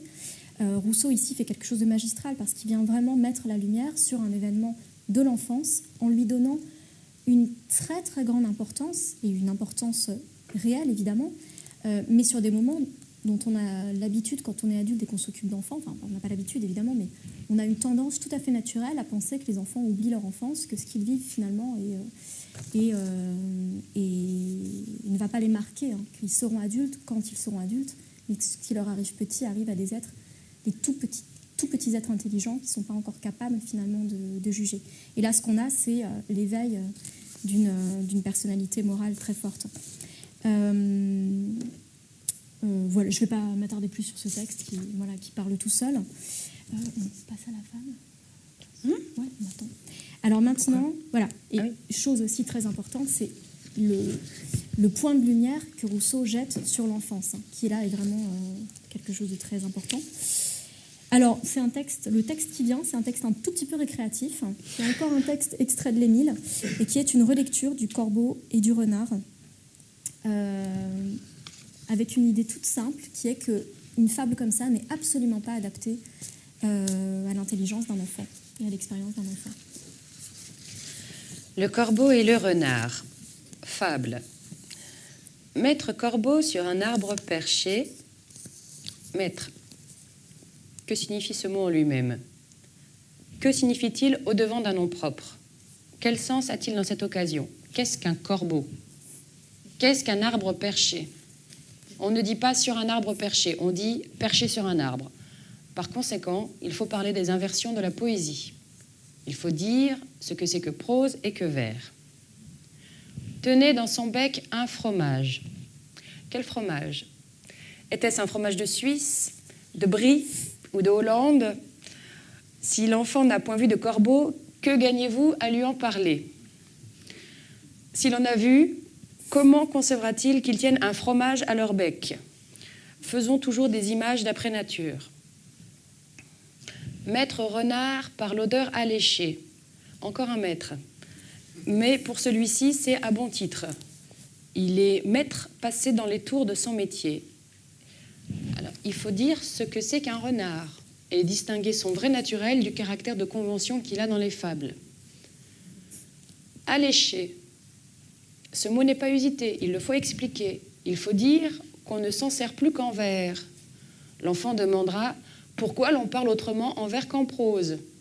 Que lui répondrez-vous? Alléché par l'odeur d'un fromage.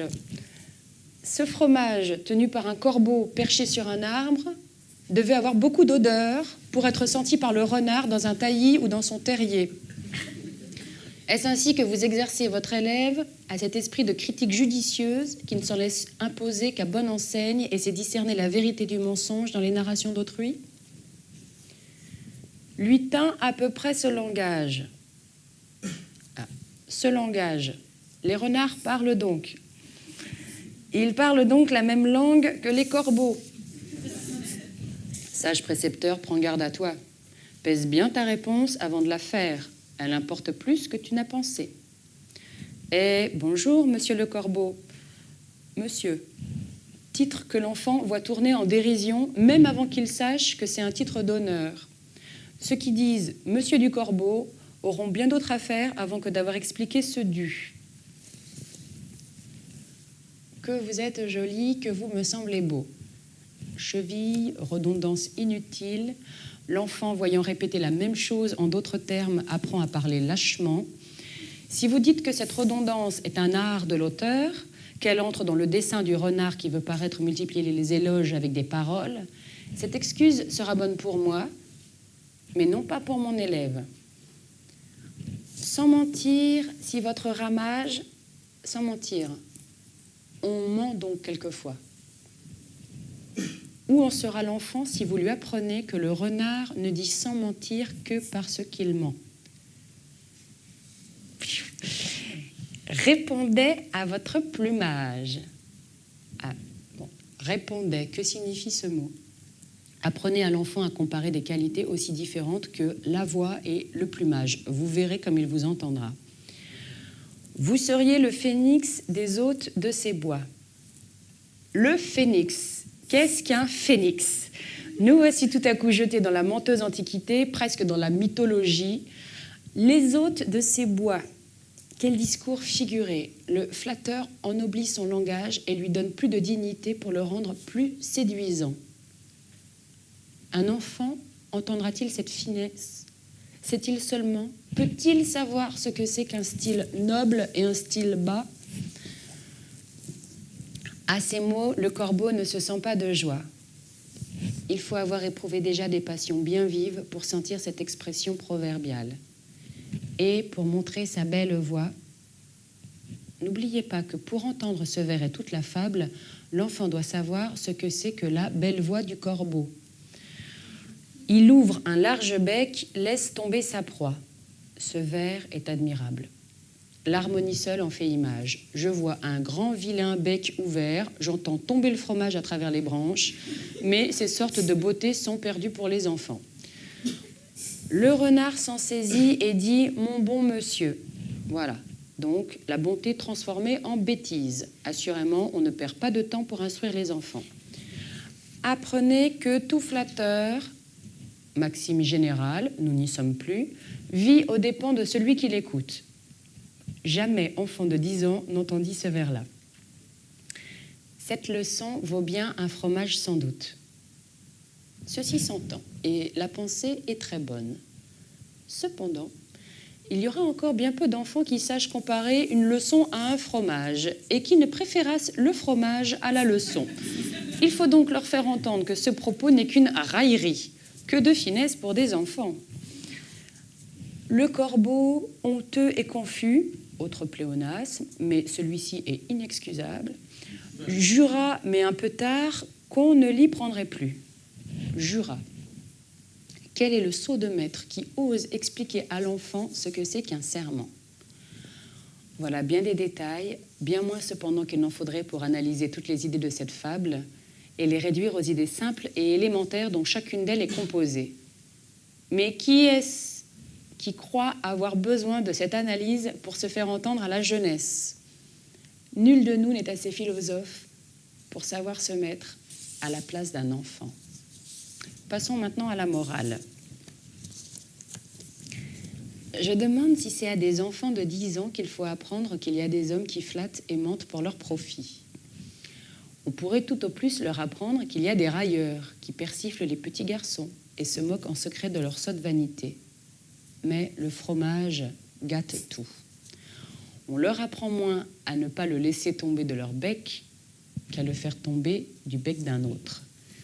C'est ici mon second paradoxe, et ce n'est pas le moins important. Les fous. Bon, voilà, pour le clin d'œil à La Fontaine et à Denis Podalides, du coup. Oui. Bon, il n'y a pas grand-chose à dire sur ce texte, sinon que voilà, c'est un texte un peu qui met très, très nettement en évidence que qu'un enfant n'est pas forcément prêt à entendre tout, et puis que ce qu'on croit avoir comme comme petit truc ou comme petite technique pour instruire les enfants ou même les amuser peut être exactement le contraire de ce qu'on vise. Et c'est toujours la même logique de l'éducation négative où il ne s'agit pas de gâter un enfant avant qu'il soit devenu lui-même capable de se gâter tout seul éventuellement. Bon, on passe à la suite. Je pense qu'il n'y a pas trop de commentaires à faire de ça, à part cette attention toujours à considérer l'enfant dans l'enfant, donc à se mettre à sa place, à ce qu'il est capable de comprendre, ce qu'il est capable d'expérimenter, pour qu'il puisse vraiment devenir un homme à la fois libre et intelligent. On passe à... Tu veux présenter ou je lis tout de suite ? Alors, très rapidement, les textes que vous allez entendre maintenant, on va faire une mini-transition entre les deux, c'est des textes... Alors, pour aller très vite, on a vu dans les derniers textes la très grande attention et la très grande lumière mise par Rousseau sur la singularité de l'enfance, sur sa complexité, sur sa simplicité aussi, pour être un peu paradoxal. Le deuxième coup de maître de Rousseau en termes de théorie de l'éducation et de compréhension de ce qui constitue l'individu, c'est également de prendre au sérieux ce qui se passe, notamment dans l'adolescence et notamment dans la puberté. Alors les textes qu'on va aborder maintenant, c'est deux textes qui sont extraits du livre 4 de l'Émile. Le livre 4, c'est ce livre absolument majeur où Émile va à la fois devenir un adolescent, c'est-à-dire un jeune homme bientôt pubère, et puis va devenir un être capable de sentir l'existence des autres, capable d'avoir des sentiments pour les autres, et donc qui va progressivement s'ouvrir au reste de l'humanité dans ses sentiments, tout simplement. Voilà. Que nous passons rapidement sur cette terre. Le premier quart de la vie est écoulé avant qu'on en connaisse l'usage.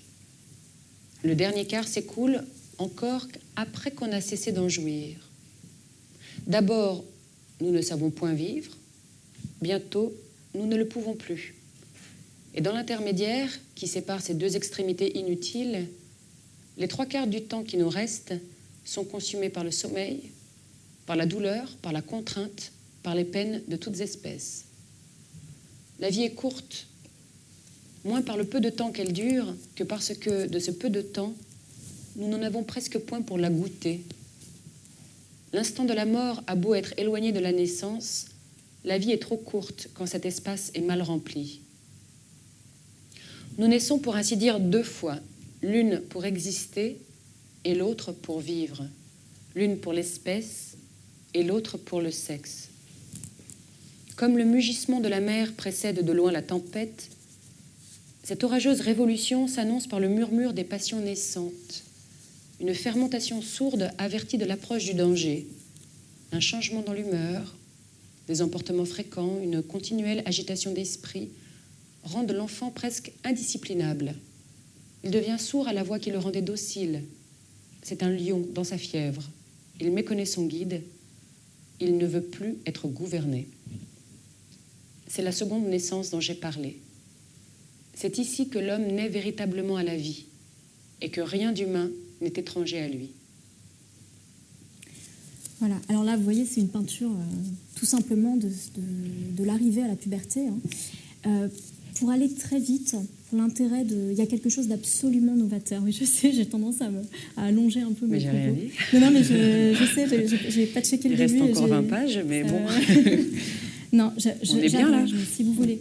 D'abord, première chose, prendre au sérieux l'arrivée de la puberté et la prendre vraiment au sérieux comme un moment absolument fondamental. Ça, c'est ce que fait Rousseau dans l'Émile. Là où on a tendance à tourner la tête, ne pas voir ce qui se passe, ou alors être extrêmement gêné parce que arrive la sexualité et tout le cortège de perversion sociale qu'elle porte avec elle. Rousseau, au contraire, le prend comme un moment fondamental. Il le prend comme un moment tellement fondamental qui va lui faire jouer un rôle dans le devenir de l'homme très étonnant et très paradoxal. C'est qu'en fait, Rousseau va interpréter la modification de l'affectivité de l'adolescent qui est liée à la puberté, donc qui est cette espèce d'agitation confuse. Il va l'interpréter comme le moment où sa sensibilité va s'ouvrir et va devenir un besoin d'altérité. Ce qui va dire, en des termes très simples, il va dire l'enfant, tout d'un coup, perçoit qu'il ne peut plus exister seul. Alors, évidemment, quand on l'interprète en termes de stricte sexualité, on a l'impression que c'est qu'il va tout de suite aller courir les filles, etc. Mais en fait, ce que dit Rousseau, c'est que cette modification-là, c'est-à-dire ce sentiment naissant du fait que vous n'êtes plus autonome, vous n'êtes plus autocentré, mais vous êtes poussé vers autre chose, comme ça arrive très lentement, la perception que vous en avez au départ, c'est simplement que vous êtes intéressé par l'altérité humaine en général. Et bien là, il faut foncer, c'est le moment où vous allez pouvoir faire de votre adolescent un être moral, c'est-à-dire sensible à l'humanité en général.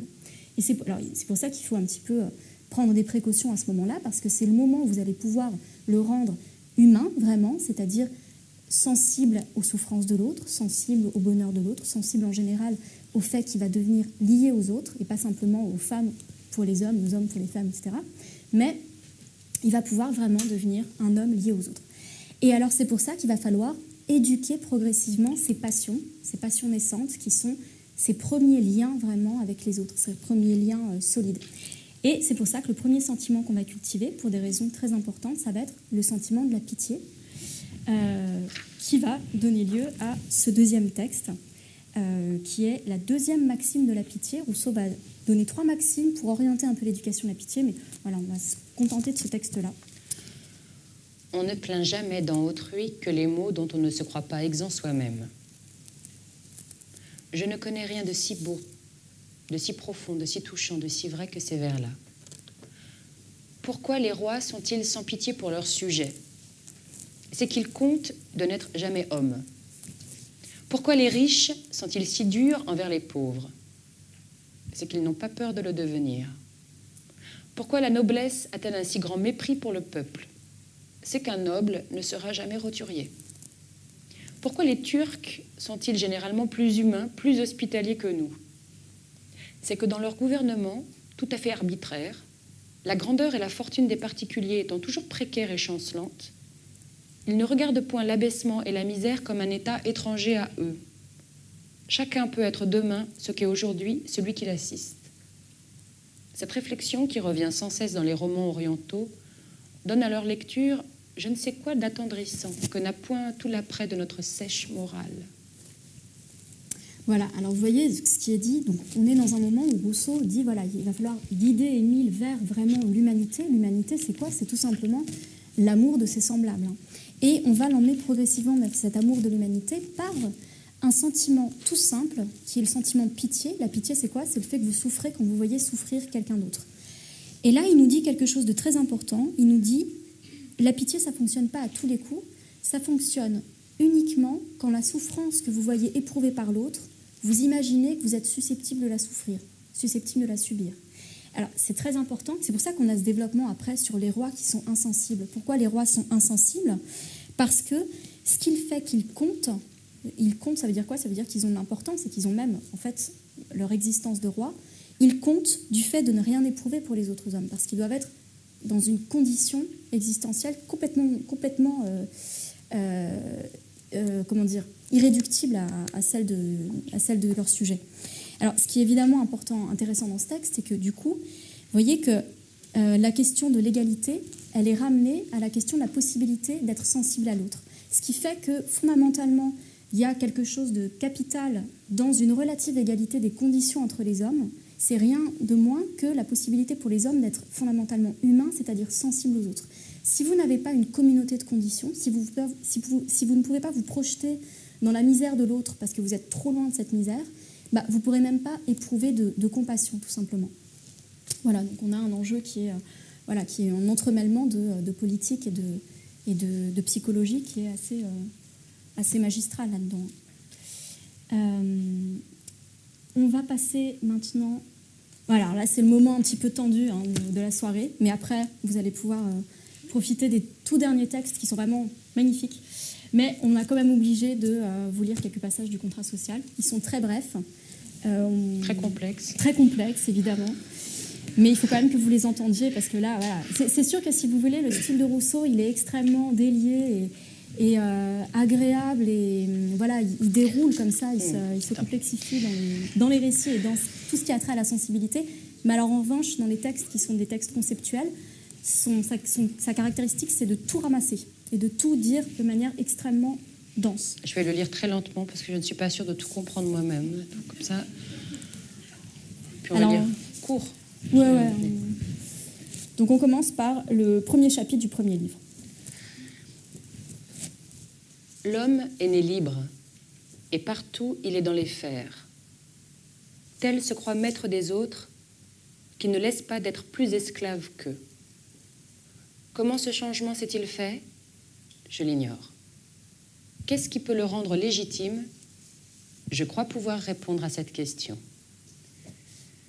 Si je ne considérais que la force et l'effet qui en dérive, je dirais, tant qu'un peuple est contraint d'obéir et qu'il obéit, il fait bien. Sitôt qu'il peut secouer le joug et qu'il le secoue, il fait encore mieux.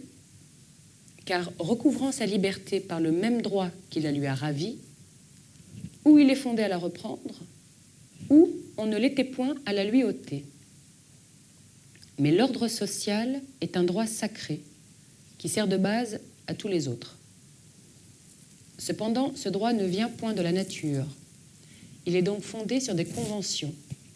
Il s'agit de savoir quelles sont ces conventions. Avant d'en venir là, je dois établir ce que je viens d'avancer.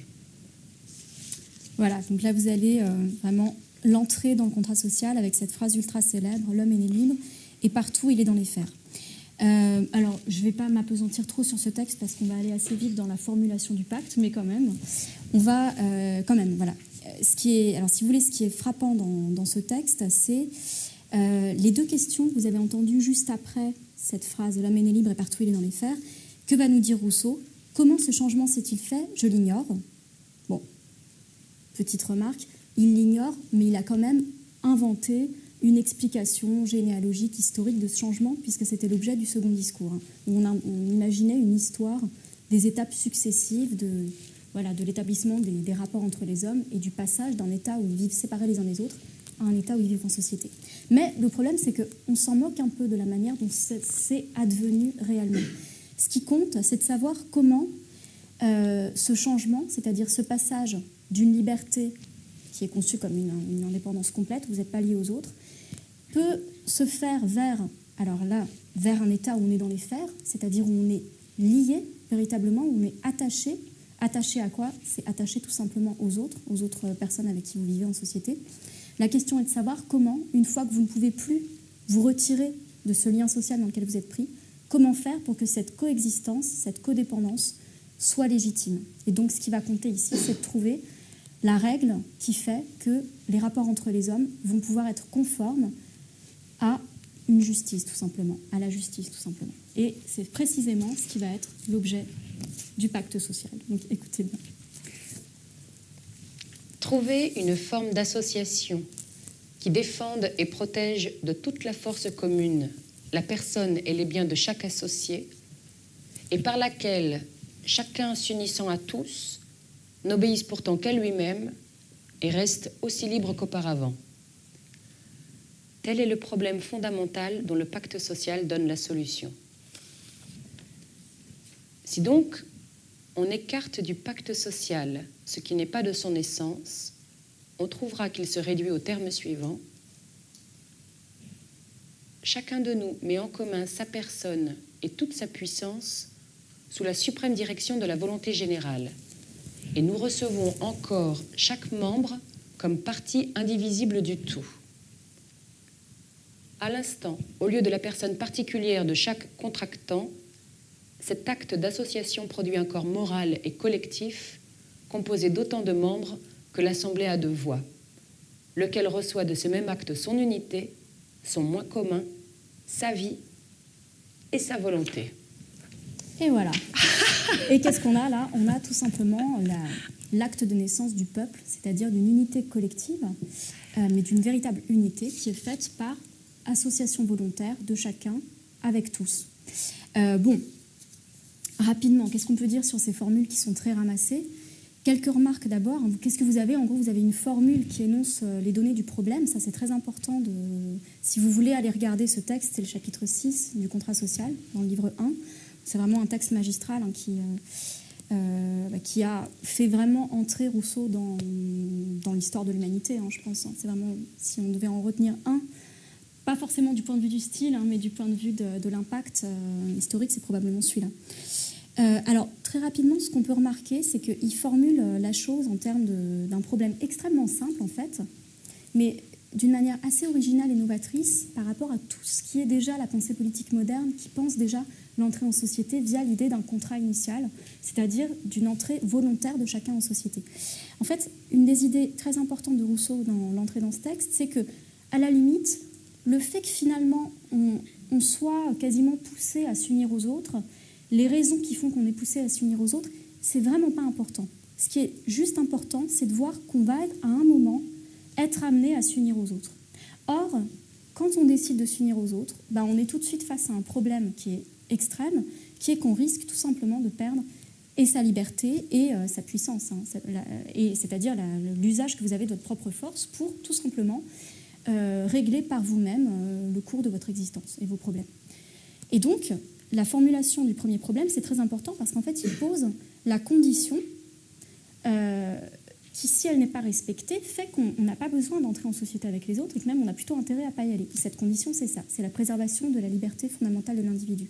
Je formule, je ne m'appesantis pas là-dessus, mais là, c'est vraiment une prise de distance très nette avec le grand adversaire, génial aussi, mais bon, qu'on laissera peut-être de côté pour la destinée politique de l'humanité, qui est Hobbes, et qui précisément, lui, explique l'entrée en société par un contrat, mais par un contrat qui est infiniment intéressant pour l'individu, tellement intéressant qu'il peut accepter de renoncer à sa liberté. Donc c'est très important pour Rousseau de mettre en place le fait que finalement l'entrée en société, ce n'est pas une question de vie ou de mort, contrairement à chez Hobbes.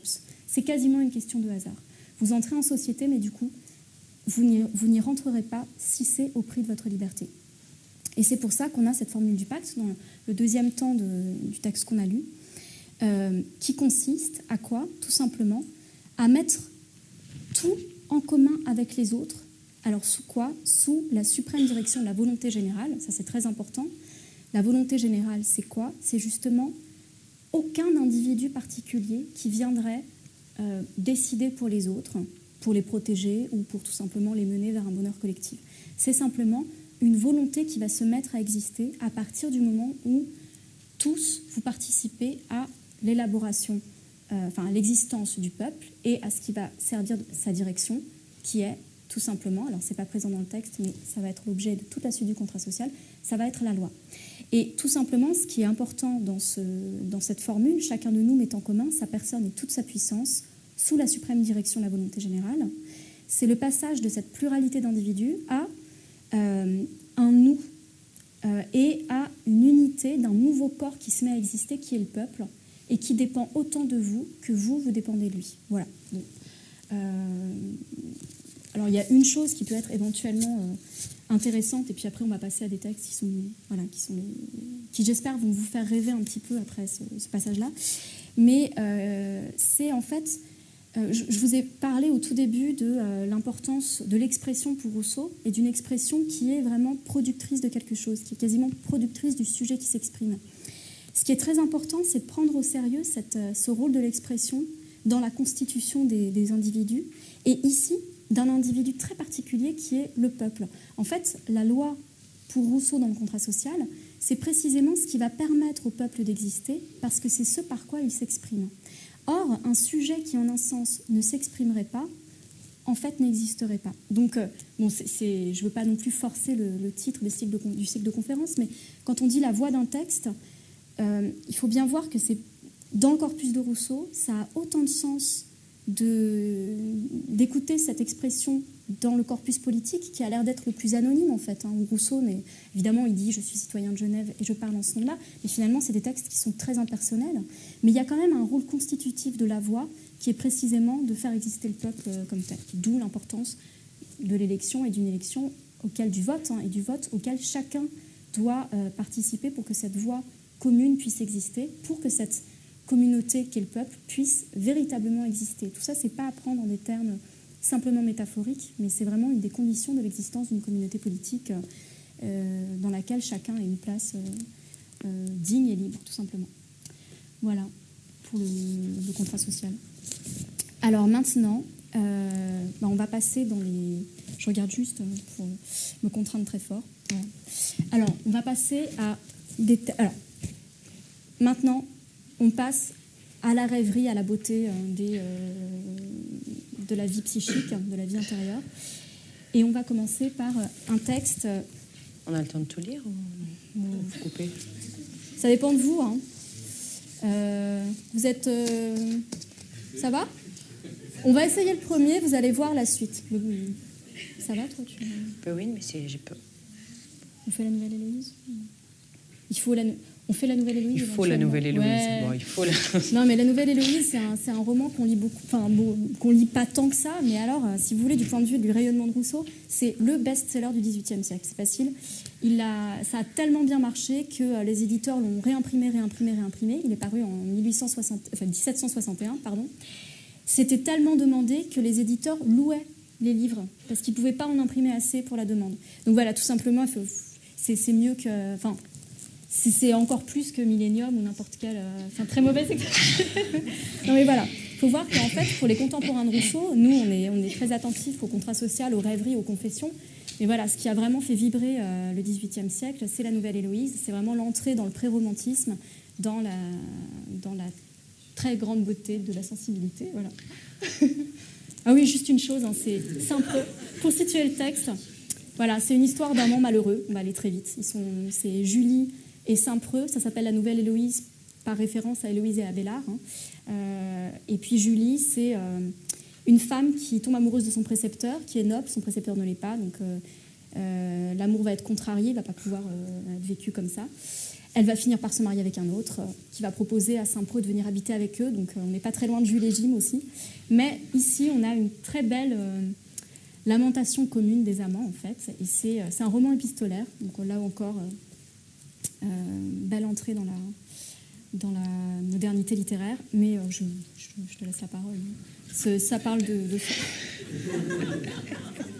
Tu veux raconter la fin? Non.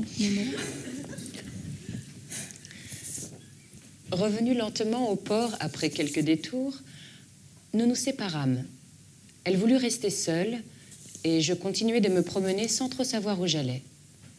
À mon retour, le bateau n'étant pas encore prêt, ni l'eau tranquille, nous soupâmes tristement, les yeux baissés, l'air rêveur, mangeant peu et parlant encore moins. Après le souper, nous fûmes nous asseoir sur la grève en attendant le moment du départ. Insensiblement, la lune se leva, l'eau devint plus calme et Julie me proposa de partir. Je lui donnai la main pour entrer dans le bateau et en m'asseyant à côté d'elle, je ne songeais plus à quitter sa main. Nous gardions un profond silence. Le bruit égal et mesuré des rames m'excitait à rêver. Les chants assez gais des bécassines, me retraçant les plaisirs d'un autre âge, au lieu de m'égayer, m'attristaient. Peu à peu, je sentis augmenter la mélancolie dont j'étais accablée. Un ciel serein, la fraîcheur de l'air, les doux rayons de la lune, le frémissement argenté dont l'eau brillait autour de nous, le concours des plus agréables sensations, la présence même de cet objet chéri, rien ne put détourner de mon cœur 1000 réflexions douloureuses. Je commençai par me rappeler une promenade semblable faite autrefois avec elle durant le charme de nos premiers amours. Tous les sentiments délicieux qui remplissaient alors mon âme s'y retracèrent pour l'affliger. Tous les événements de notre jeunesse, nos études, nos entretiens, nos lettres, nos rendez-vous, nos plaisirs, ces foules de petits objets qui m'offraient l'image de mon bonheur passé, tout revenait pour augmenter ma misère présente, prendre place en mon souvenir. C'en est fait, disais-je en moi-même. Ces temps heureux ne sont plus. Et nous vivons, et nous sommes ensemble, et nos cœurs sont toujours unis. Il me semblait que j'aurais porté plus patiemment sa mort ou son absence, et que j'avais moins souffert tout le temps que j'avais passé loin d'elle. Quand je gémissais dans l'éloignement, l'espoir de la revoir soulageait mon cœur. Je me flattais qu'un instant de sa présence effacerait toutes mes peines. J'envisageais au moins, dans les possibles, un état moins cruel que le mien. Mais se trouver auprès d'elle, mais la voir, la toucher, lui parler, l'aimer, l'adorer, et presque la possédant encore, la sentir perdue à jamais pour moi. Voilà ce qui me jetait dans des accès de fureur et de rage qui m'agitèrent par degrés jusqu'au désespoir. Bientôt, je commençais de rouler dans mon esprit des projets funestes. Et dans un transport dont je frémis en y pensant, je fus violemment tentée de la précipiter dans les flots et d'y finir dans ses bras ma vie et mes longs tourments. Cette horrible tentation devint si forte que je fus obligée de quitter brusquement sa main pour passer à la pointe du bateau. Là, mes vives agitations commencèrent à prendre un autre cours. Un sentiment plus doux s'insinua peu à peu dans mon âme. L'attendrissement surmonta le désespoir. Je me mis à verser des torrents de larmes. Et cet état, comparé à celui dont je sortais, n'était pas sans quelque plaisir. Je pleurais fortement, longtemps, et fus soulagée. Quand je me trouvai bien remis, je revins auprès de Julie, je repris sa main. Elle tenait son mouchoir. Je le sentis fort mouillé. Ah, lui dis-je tout bas, je vois que nos cœurs n'ont jamais cessé de s'entendre. Il est vrai, dit-elle d'une voix altérée, mais que ce soit la dernière fois qu'ils auront parlé sur ce ton.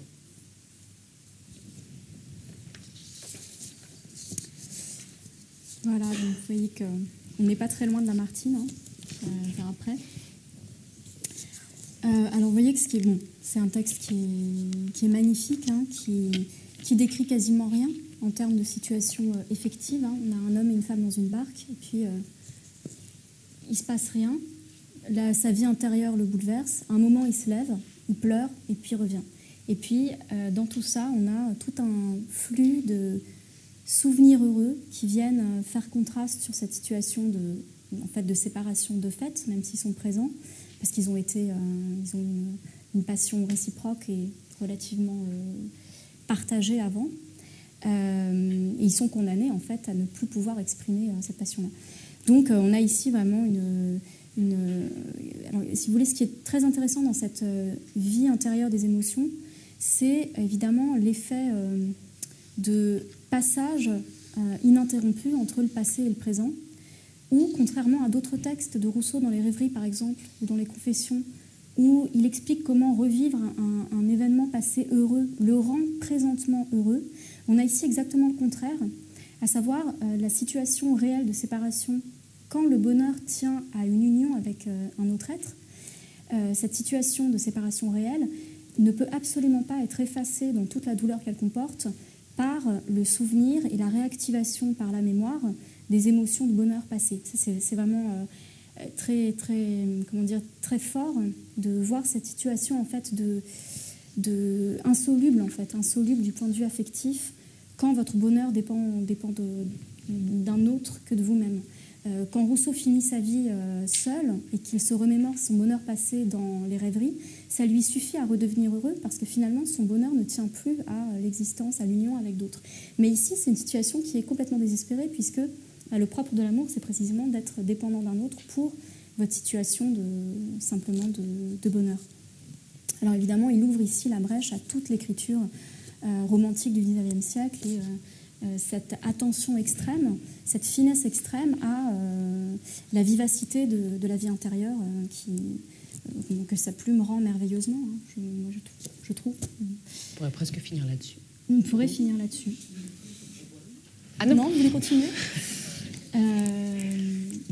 Alors, c'est facile. Il nous reste 2 textes. Soit on choisit, on n'en fait qu'un des 2. On peut faire voter les gens, ce qu'ils veulent entendre. On peut vous faire voter éventuellement.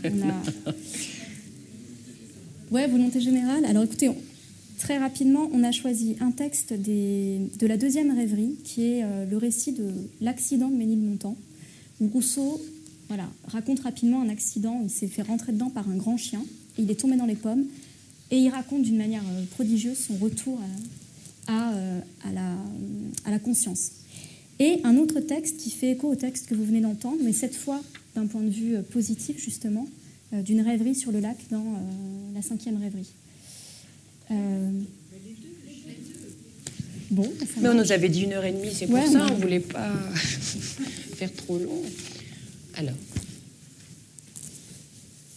l'accident de Ménilmontant.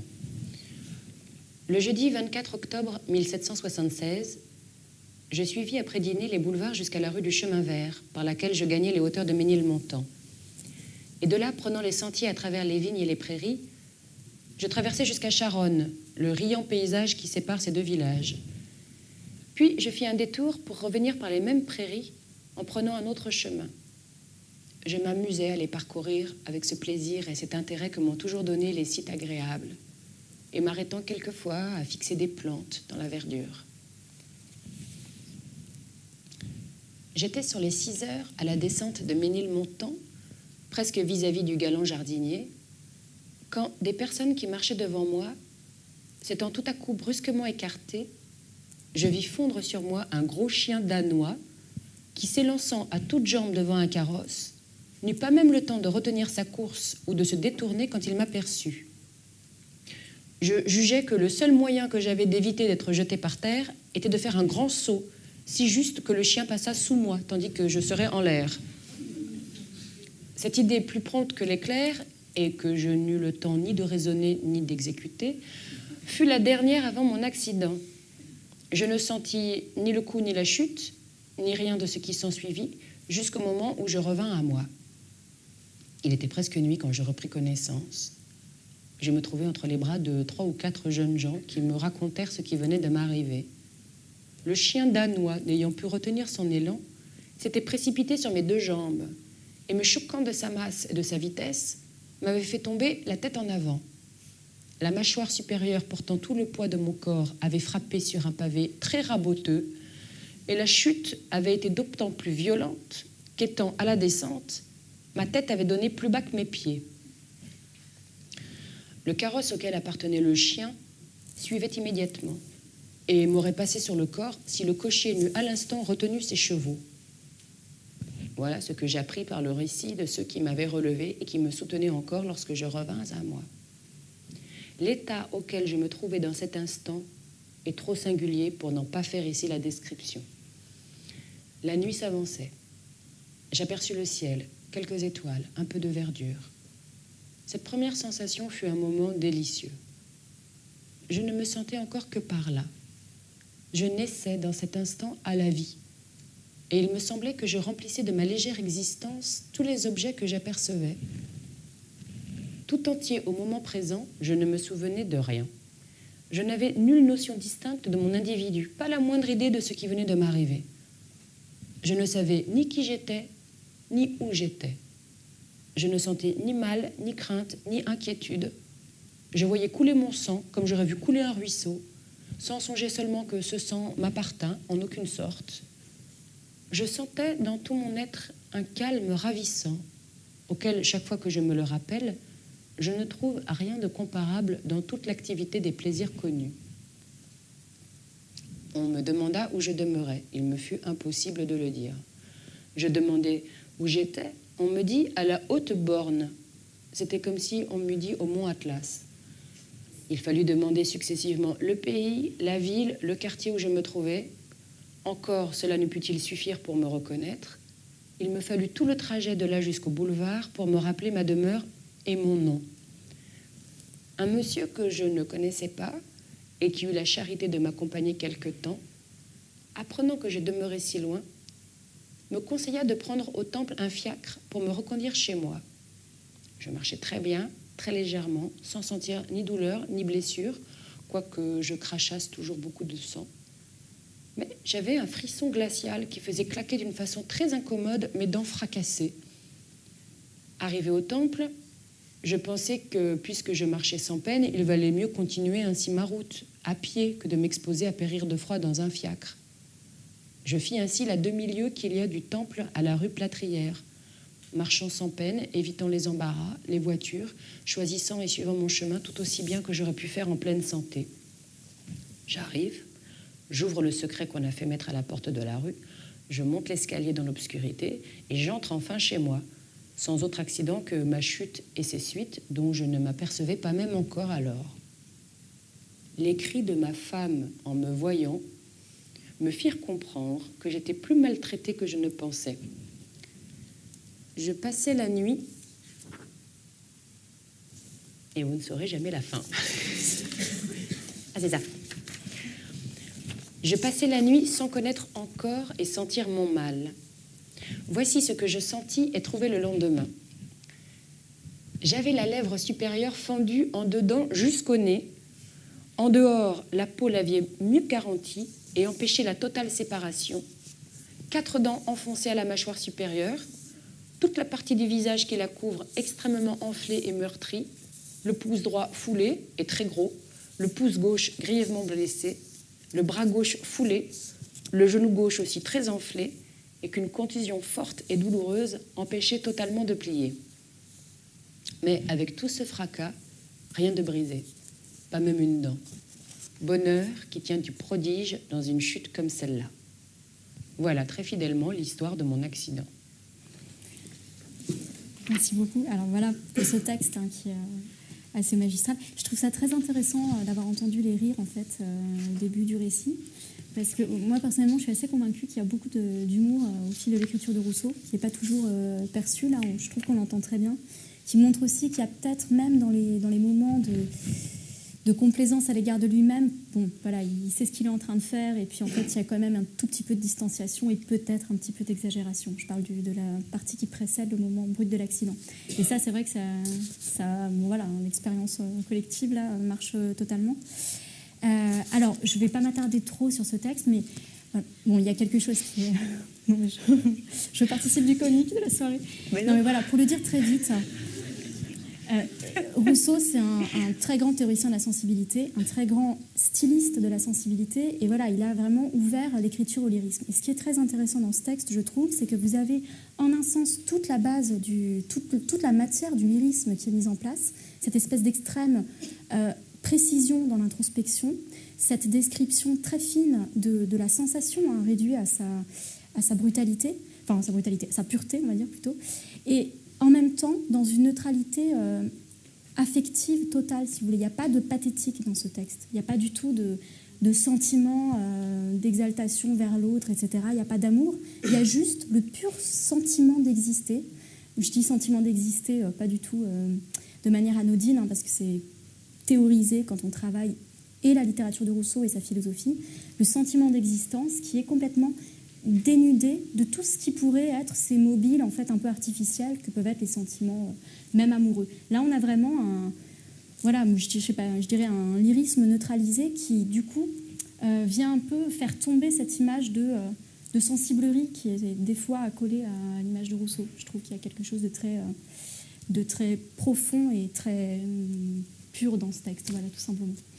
Alors, pour finir, on va revenir au lac, revenir aux rêveries et revenir au sentiment d'existence, mais voilà, cette fois conscient, et pour passer un dernier moment de méditation esthétique avec la voix de Marie-Sophie Ferdat. J'allais volontiers m'asseoir au bord du lac, sur la grève, dans quelque asile caché. Là, le bruit des vagues et l'agitation de l'eau fixant mes sens et chassant de mon âme toute autre agitation, la plongeait dans une rêverie délicieuse, où la nuit me surprenait souvent sans que je m'en fusse aperçu. Le flux et le reflux de cette eau, son bruit continu, mais renflé par intervalles, frappant sans relâche mon oreille et mes yeux, suppléait au mouvement interne que la rêverie éloignait en moi et suffisait pour me faire sentir avec plaisir mon existence, sans prendre la peine de penser. De temps à autre naissaient quelques faibles et courtes réflexions sur l'instabilité des choses de ce monde, dont la surface des eaux m'offrait l'image. Mais bientôt, ces impressions légères s'effaçaient dans l'uniformité du mouvement continu qui me berçait.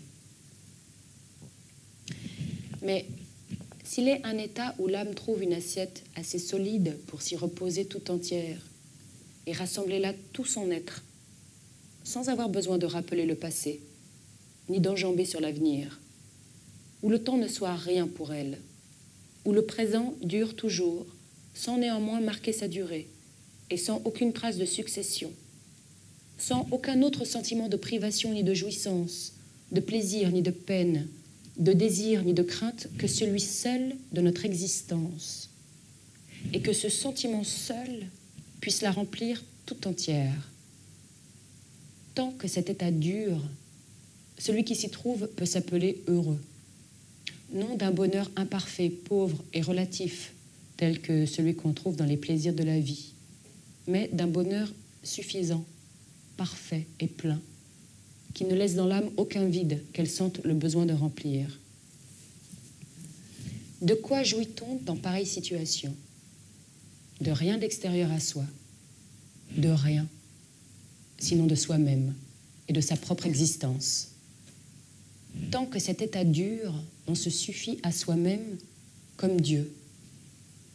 Le sentiment de l'existence dépouillé de toute autre affection est par lui-même un sentiment précieux de contentement et de paix qui suffirait seul pour rendre cette existence chère et douce à qui saurait écarter de soi toutes les impressions sensuelles et terrestres qui viennent sans cesse nous en distraire et en troubler ici-bas la douceur. Merci beaucoup.